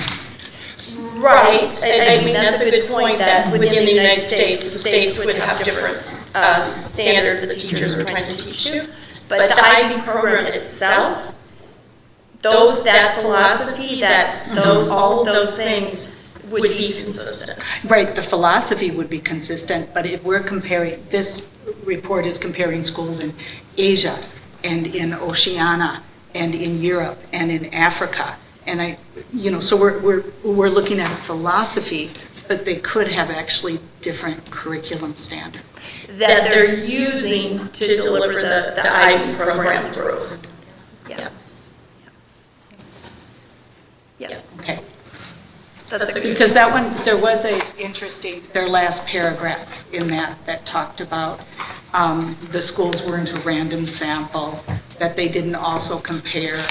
And I'm just trying to understand that they didn't compare socioeconomic status or school size or school type or, teacher qualifications or teacher experience. So I just want to make sure this is the one that I read, this is the one that we're looking at. Chris is going to add something. And let me interrupt. Dr. Ingram and Ms. Paul, most of the board is to my back, so if you see people who want to raise their hand, please feel free to call on them directly. I was just going to add, that's a very good point. There's a lot of things out here that can be explaining differences that are above and beyond just the IB school versus the non-IB schools. This is not a randomized controlled trial or quasi-experimental design or anything like that. This is kind of the best, what seemed like the most thorough and best of the designs, but you have both raised really, really excellent questions and limitations to the study. Yes? This is an IB constructive assessment. How did the non-IB students participate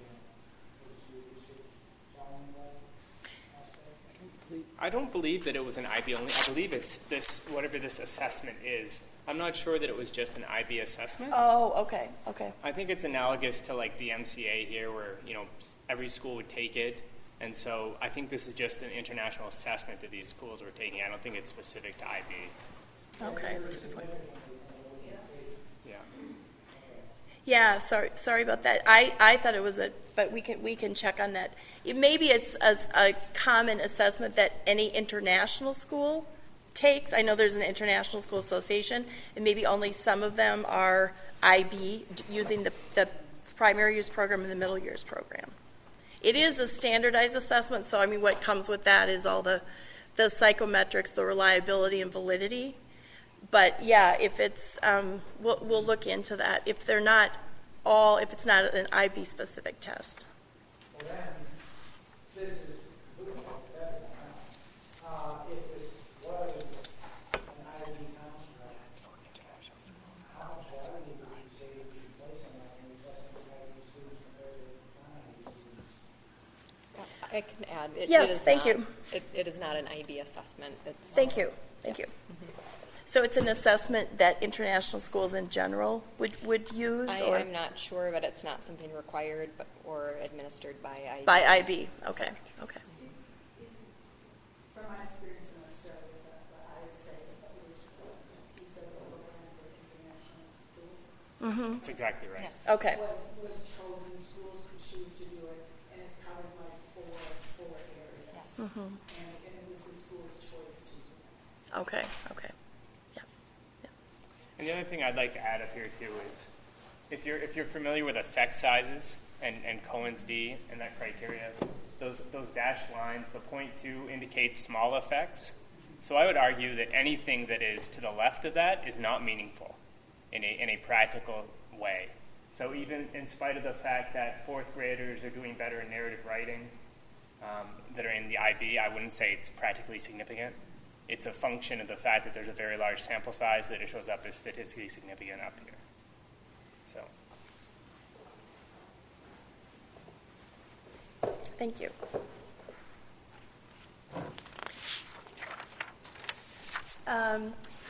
That's the assessment piece of the Lit Review. The achievement piece of the Lit Review.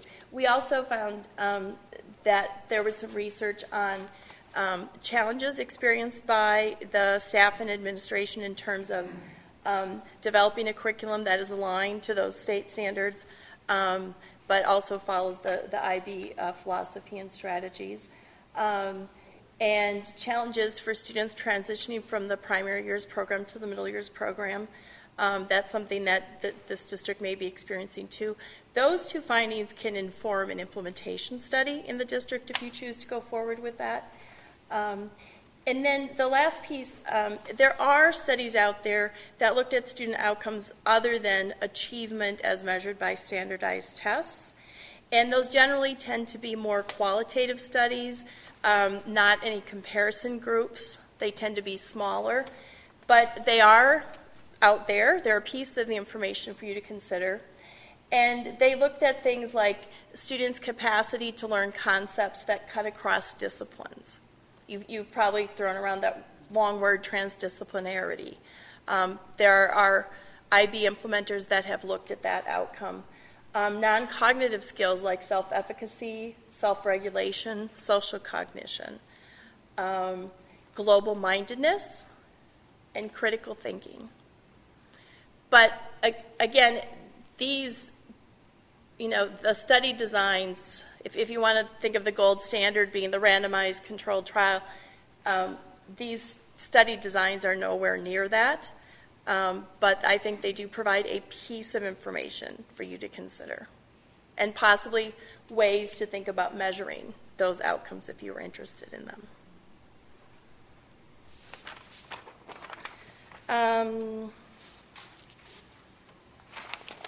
So I think that's the end of the literature review. Any questions about the literature review before we? Yes, please. Well, yes, in part one here, you did point to the scarcity of valuable literature, long-term literature, and long-term, I understand we have it. What are we going to do as the study progresses as far as trying to accumulate valid data? Well, we would, since what we had proposed for stage 2 was a look at, I don't believe we were looking at standardized test scores. I believe we were going to be trying to get at some of those other student outcomes in addition to achievement that the district valued, reasons the district implemented the IB. We will be only capturing data at one point in time unless there are other data sources. For example, we did talk about the Minnesota Student Survey, right? That might be... Well, there is Minnesota Student Survey data that we could look at over time. To some extent, that's going to be a function of items being written in the same exact way across the years, or if we want to get a little more sophisticated and create some composites, again, that those items are the same across the years. And for 2013 and 2016, we have developed some stuff at Cary that compares across those 2 years, but I'm not sure to what extent that's actually helpful for the IB. But maybe if we look further back in time, we might be able to pick out some items from the Minnesota Student Survey that could be relevant. That we could look at across time. The nice piece is that for at least the primary years program, because you've got the other elementary schools that haven't been implementing it, you've got a natural comparison group within the district. Again, differences certainly to take into account in students and teachers and all of that. The middle years program, it's going to be a little more difficult within the district because there are no comparison groups within the district. But I think you're right. I think the point you might be raising is what can White Bear Lake do that these other people weren't able to do? And then flipping the perspective here a little bit from students to teachers. And Sarah, this might be your question. In our NYP, PYP, do the faculty actually get the time? That's a time for the IB. And then, remember, districts that are IB do not have that. That's a big difference. We do allocate time for planning time. I think the bigger question is, we allow for departments to come together to plan, but I think the critical issue is about, we have an IB framework, and the alignment to standards is different in core content areas versus elective areas, and it's a time-intensive task. And, there's allocate a day versus allocate time to really feel like you have clarity over how the framework is informing your instruction. And so it's not an easy answer, because I think that's why, when I talked about in the beginning the importance of asking the right questions, we started this conversation about the challenge of saying, well, we could do a quantitative analysis and look at standardized test scores and get some information in terms of how well we're doing, but the challenge is that really why we adopted the IB program? And some of the things that we had spent significant amount of time last year with the union in terms of representatives from administration and the union, we're looking at the challenges of a very complex schedule. And so that's another factor of what are we doing with IB and what are we doing in addition to IB, and really landing on our priorities. And so I think the critical part of this is phase 2, when we talk to our teachers and we talk to our parents and we talk to our students and we look at the fidelity of implementation around core design elements, and then be able to make some informed decisions. But without those voices, it's a lot of speculation around what really is at the heart of what we should be designing around. And the IB framework is a guide, but the alignment to standards is a key part of that work, which takes time. You would have to do that in any curricular framework. And yes, we do allocate time for that, but it's a significant amount of work. That's why we've added the collaboration days next year, and we're continuing to find solutions for time. Yeah, I understand that. I just can't stop teaching. But one way that I've seen that does fit, it's not optimal, but it's about as good as you can get, is unified art stations. In other words, the non-core teachers will have their meeting because their teaching is organized, so the core teachers are having their meeting. And at least there you get teachers that are in fairly related areas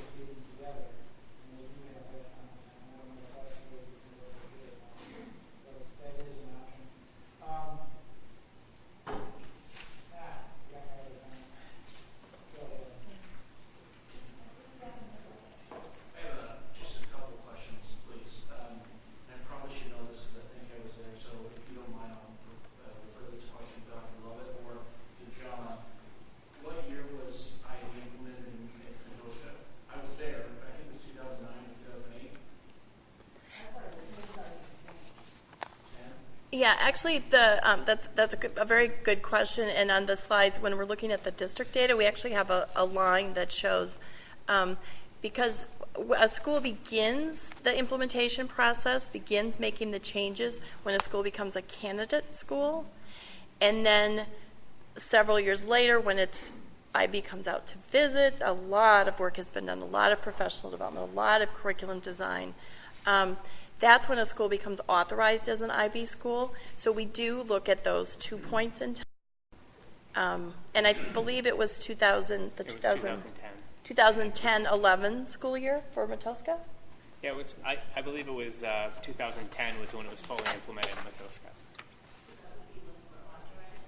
Yes. Okay, so my next question is regarding the second and third phase of this process. My understanding that I've heard a couple times that if we do that, I thought that was already in the works, so I'm moving that, Yes. there's no decision made or moving that direction.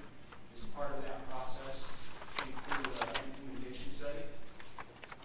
That is the. Yes, the phase 2 would include looking at what has been implemented and how well. So that would give us more information to kind of parse out what we see in the enrollment and retention. If I'm jumping to the end, I apologize. It's okay. It's okay. But then part of that would be talking to individual stakeholders, parents, staff, everybody is part of that whole process. Well, yeah, not talking to everybody, but some sampling. Administration, board, teachers, parents, students. Yep.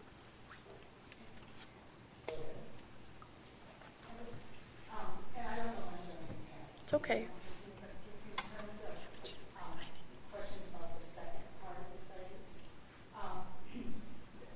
is there a plan to get like a historical perspective? Because reading your first report, they talk about, in the middle schools it was studied since 2004. Mm-hmm. And 16 people originally being trained in it. Now, some of those people have left middle school, weren't there when it was implemented. But I think it's important that we look at the historical perspective in middle school, also in terms of, because there are some things in reading the report that going back to the documents that were presented to the school board in 2012, that March 12, 2012 regular meeting, and then there was a February 27th work study. Now, I don't know how long we archive things, but there was talk about the difficulty of determining what the rationale exactly was. My question would be, do we still have archived videos of 2012 regular board meetings? So just out of my curiosity, I could hear the discussion that took place. Dr. Lovell, is there something to that? We would have the videos available. Okay, but the work study itself, we didn't tape, we just started taping the studies. So, okay, because I think that kind of historical perspective to clarify, because I know looking back at, information that was cited in a Q&A that was prepared for the board, they cite the study that we were just talking about, without mentioning instrumentation. That's a good point. Sarah, did you want to make sure you just call us? Yes, I'm sorry, yes, you asked me that. Yeah, sure. I remember that. Yes. If you recall, I don't know if you were part of the IB implementation yet. But my question is this: how much effort has to go into altering the existing curriculum and align with IB standards? Do you have a sense of that? I was not here, but I think that's the kind of questions we're going to want to think about asking in the focus group conversations.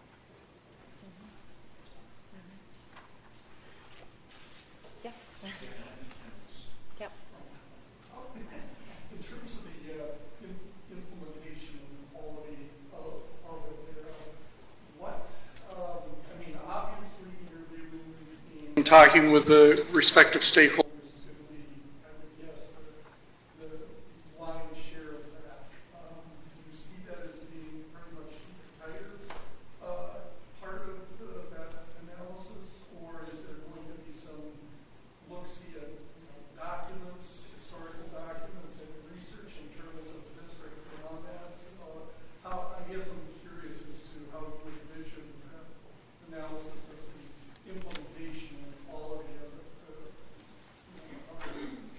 Yeah, I believe what we had proposed, and again, this can be adjusted if needed, but what we had proposed was some classroom observations. I should back up that what we'd be looking for in the implementation evaluation is the things that the IB, that PYP and MYP say should be in place.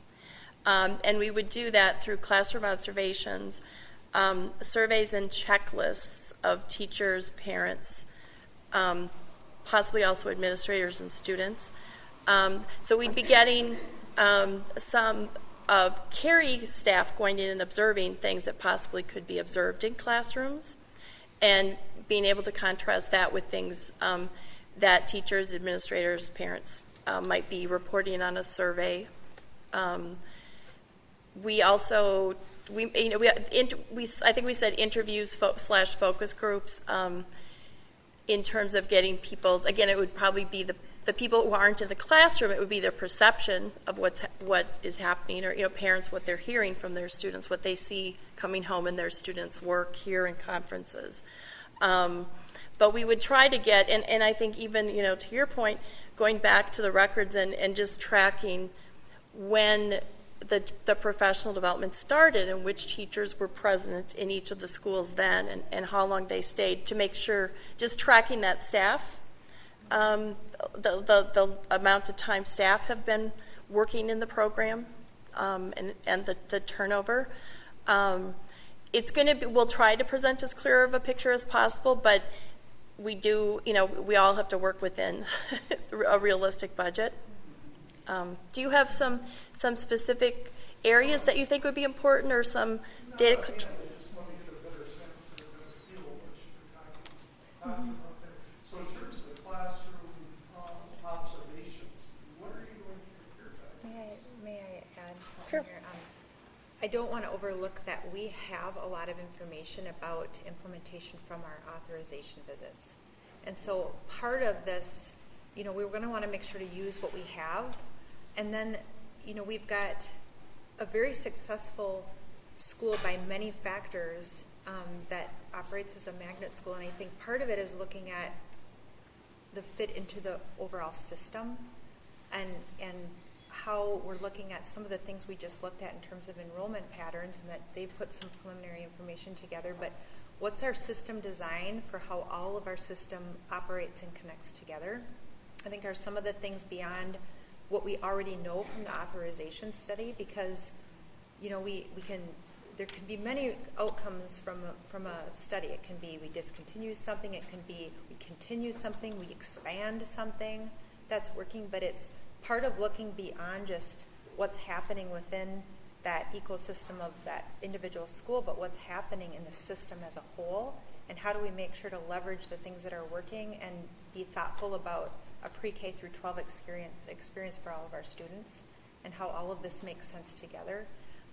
Because as we, have many parents here today, we have parents at Lake Ayres, or we have parents at, schools that sit within the boundary of where Matoska is, and I think it's important for us to invest the time to understand multiple perspectives on managing change.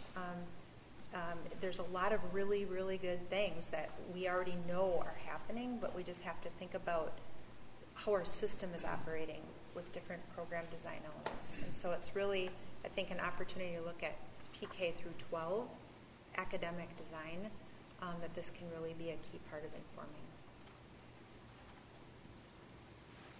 Our final question. We have 9 elementaries, one has UIP. Why was Matoska selected to implement the UIP as opposed to any of the others? And again, not looking for the immediate answer, but I would like consideration.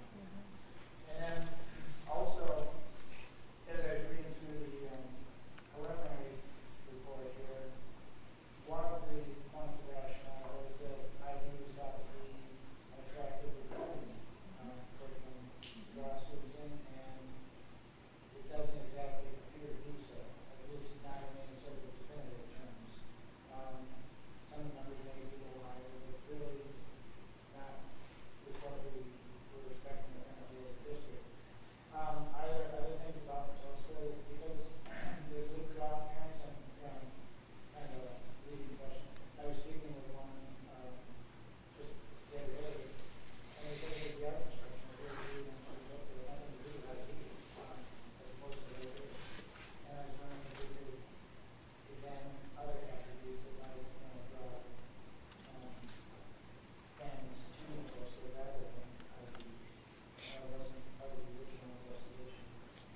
That certainly, that's a good suggestion, and that certainly could be part of the data that we collect from parents in phase 2 is to ask, not just about their experiences with the IB, but what other things about Matoska perhaps drew them. I think the focus groups will actually help us quantify the level of satisfaction as well, so that we can, look at some more collective feedback in terms of satisfaction and what's the basis of that satisfaction. I think that will be really important for us to listen to the people that are served by the program at the school. You've been waiting patiently. Thank you.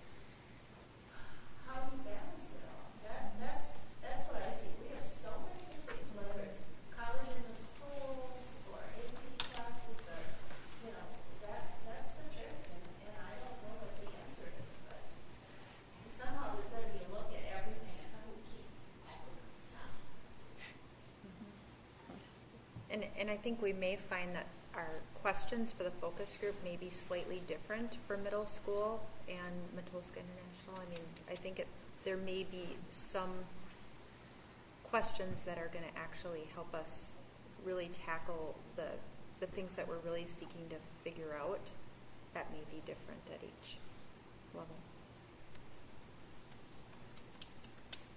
How are we doing on time? I think we could move to the enrollment. Okay. Okay. Well, the first piece we wanted to show you is, speaking of the enrollment, the blue line is Matoska, the percent of open enrolled students over time, and then the red line is the district.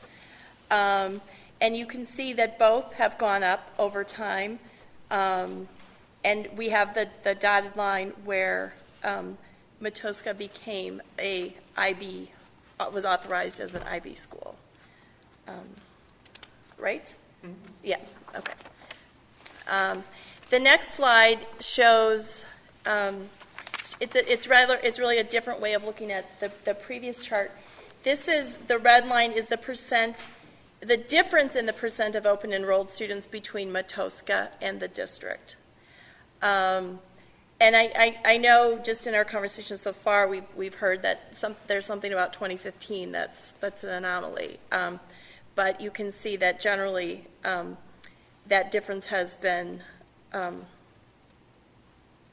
guess, going up, staying a little bit up. Do you want to add something? No. Just, okay. Yeah.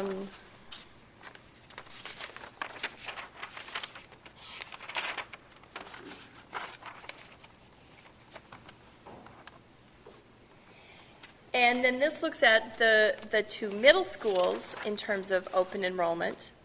So again, the dotted line showing 2015 when the middle years program was authorized for the two middle schools. And the open enrollment here, again, has generally been going up. Do you want to add any details, any other comments on these? Because I know you were more closely involved in the... I guess the thing that I see just by looking at the raw data is that, there's been a generally increase in positive trajectory going on. I mean, things have been looking better over time, but it's unclear that the actual implementation of IB, anything changed once it happened, right? I mean, if you look up here, it looks like, we're going up, but after that line, you don't all of a sudden see a huge growth. Now, that doesn't mean that if IB wasn't implemented that it might not have gone down, but it just means that it doesn't look like the actual implementation of IB has maybe affected the trajectory very much. Although it's tricky because, again, the line is when the school was authorized. Right. So previous to that, the change was starting to happen. So, for example, my understanding is that once the school becomes a candidate school, that, I mean, the public knows about that. So if a parent is seeking to have their child enrolled in an IB school, they would be drawn at that point. So it's because of that kind of staged implementation, it's a little tricky to find, like, okay, what's that point where we should say before and after? Right, and Well, did you run split data? Central is much more insulated within the district than Sunrise. Sunrise is very close, not yet. Did you examine that? So we did look at the schools, and so one of the reasons that we presented here is by district is that the district sort of just runs in the middle because it's the average between the two schools. Now, Brian, do you remember which one was the one that was on the top? Sunrise does have a greater percentage. And if you look at our elementary schools, our South End elementary schools have a greater proportion overall of open enrollment, and therefore Sunrise is our South End middle school. It had a higher proportion also. But they both rose over time. And yeah, the district, and we left them together because the variable we're trying to get to is the IB program. And so, yeah, splitting the two was... Yeah, and you probably remember in the report we talked about, what do we call it, like a boundary? Yeah, border schools, yeah, it's not, you know, Matoska's a border school, but then there are other elementary schools that are also borders, and the effect is going on both places. And I just wanted to add, too, one other limitation here is, as you can see here, there isn't much data after the dotted line. And for Matoska, there isn't much data before the dotted line. So we don't really have a nice picture with the data of both the before and the after. So it makes it a little bit more tricky to try to discern what is the pattern and has there been some sort of a change. Yeah. So we're just talking about open enrolled students now, right? Mm-hmm. Percent of open enrollment. Yeah, and so going back, do we have like anecdotal data on these open enrolled students? Did we have, like, do they indicate the reason why they are open enrolling? That's one question. Not for you guys, but, and then, I don't know, you know, people move into schools, they might not have a middle school student, but, you know, they like that there's all these options, right? Mm-hmm. And IB is one of them. Is that factored in anywhere? We certainly can try to tease that out in interviews or focus groups, or possibly even a survey. Yeah. But yeah, not able to in this analysis. Good questions, though.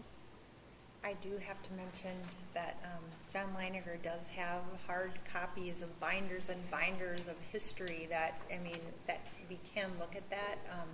But I agree with you that the most important part of this, I think, is the conversations with people and the focus groups that are really going to help us get a taste of some backwards, but mostly forward-looking about what's going to inform our decisions moving forward, which I think are really key. When you say focus groups, Sarah, can you explain how those focus groups are going to be formed and who's going to be involved in those? Yeah, and we haven't gotten to that level yet. We would, if this, because our understanding, we only have a contract right now for stage 1. If stage 2 is contracted, then we would need to look at, yeah, okay. We've approved all stages. Okay. Just so you know. So Okay. we've approved all stages. Okay. According to the initial draft that you submitted. So Okay. if you speak from that. Okay. Yeah. So what we would do is look at the proportion of resources we have to do focus groups, and we can actually, work with the staff to adjust that. But basically, the number of focus groups, how many people, all that kind of stuff will basically come down to the number of hours. But if any of you have suggestions for locations, how we should recruit, any of that stuff, we would really like to hear that, because we want to get, when we do surveys, we want to get a really high response rate. When we do focus groups, we want people running in, eager to participate. where I'm getting at is to make sure that we have a good cross-section of parties, whether it's surveys or focus groups, so that we aren't, as a district, gravitating to always the same, because many times it seems like we gravitate, quite often, have gravitated to the same individuals for input from the community. At least that's been my perception. And I just want to make sure that we're getting a nice, random sampling of the various stakeholders rather than going to certain people that we've gone to in the past for a lot of these things. I guess that's more for the administration. Yeah, you have a commitment, that'd be a random sample. Thank you. Thank you. I appreciate that comment.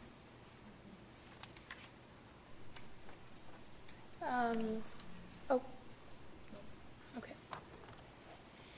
And so now we're shifting to look, rather than the percent of students open enrolled, we're looking at retention over time. So here, Matoska, the rate pretty much going up, except for that 2015 year, it looks like, perhaps. And again, as you can see in this chart, like Chris was saying, we don't have much before full implementation data for Matoska, but we do have relatively more after the IB was authorized. And then the next slide shows looking at whether the IB, the PYP being in place at Matoska, was there any relationship to the percent of students that transitioned to the middle schools compared to the district rate, which is the red line. So in other words, were Matoska students more likely to stay, want to stay enrolled in the district and continue on to middle school compared to the other elementary schools that did not have PYP? You want to say anything about that particular? Yeah, I guess I would say this is probably the one graph that is most promising, that appears like perhaps after it was fully implemented, that it looks like the percent of students that transitioned from Matoska to the middle grades maybe actually did jump. But again, there's such little data before, it's really difficult to say anything, I would say, definitively. Especially, I mean, you see that 1 year bounces up right in the middle, so that you sort of get that really sharp M, or that upside down V, and so.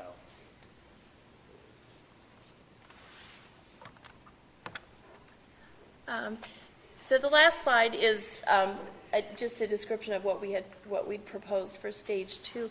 And any questions before I run through that? Any questions about the parts of the report that had to do with the analysis of the existing data? And I really want to thank Brian for all his efforts on that.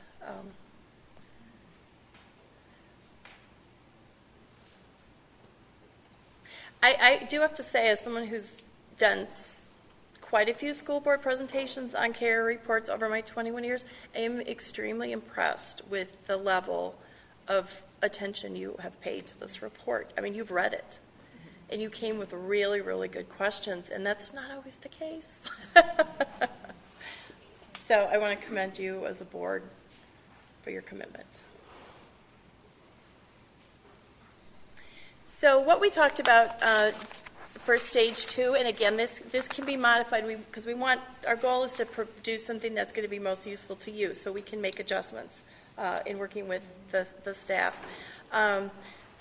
But stage 2 is designed to be a formative evaluation of PYP and MYP, so not a go or get rid of it or keep it, but rather what's working well, what's not working well, what are some things that could be strengthened, pulling out more, like you said, about the history, what was the rationale for choosing these 2 programs, and then what are we seeing in terms of those intended outcomes. We'd look at implementation, impact, and also the cost benefit. We have a great young faculty member at the University of Minnesota who specializes in doing cost benefit studies in education. So he would be really helpful to all of us in terms of deciding what do we put in the cost column, what do we put in the benefit column. and he's eager to work with all of us on this. And we talked about getting some data collection done yet before school wraps up in June, and then continuing the study in the fall, because it's not possible at this point in the school year to do all of stage 2 data collection before the end of the school year in a way that we would feel we were giving you some quality information. Questions? I would just add that I think it's important that we're looking at our system as part of this collection, that it's not just about is the program effective and ineffective within the constraints of the school, but as a system as a whole. And that when we talk about that part of data collection and the random sampling and how we put that together, we were talking about starting with teachers because we want to look at, regardless of the outcome of this evaluation, we will have IB programming next year. And so to start with teachers as a first step as we're trying to make key decisions for next year in terms of implementation, and focusing on that for the spring, and then making sure that we can get a really good in-depth gain of parent perspective in the fall before we bring the collective feedback back together. So just so that you can kind of get an idea of how we were trying to prioritize voice and just what was going to happen first in the next step. And I think this gives us the perfect opportunity in terms of looking at the implementation of the IB, EOP, and MOP to help inform the way we implement other major, in terms of collecting data. I mean, it gives us that perfect opportunity to look at, okay, how is this implemented? Because I know from it was different in the primary program compared to the middle school program. There was kind of a different, different obstacles, different ups and downs.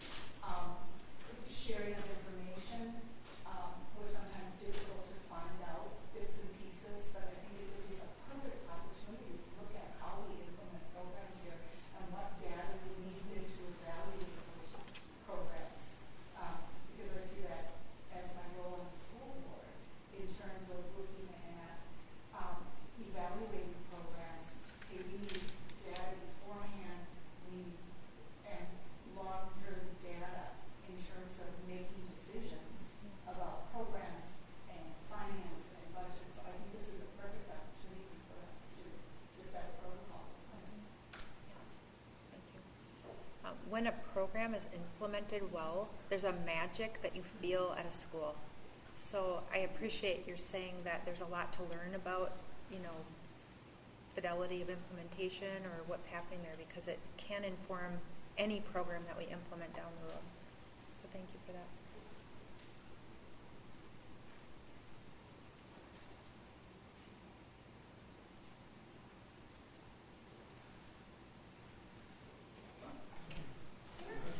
Thank you. Thank you. Thank you.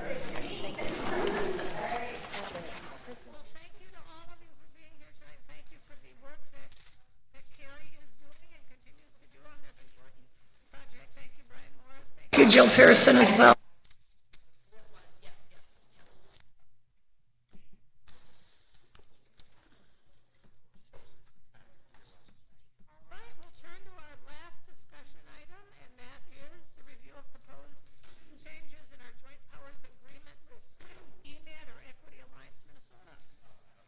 Madam Chair, members of the board, Alex Fahey, who serves as the school board representative in EMED, or who is now doing business as Equity Alliance Minnesota, has shared the document on proposed bylaws change in joint powers agreement. Thank you. What I meant. We correct the tape accordingly. Fahey, do you wish to make a hour-long presentation?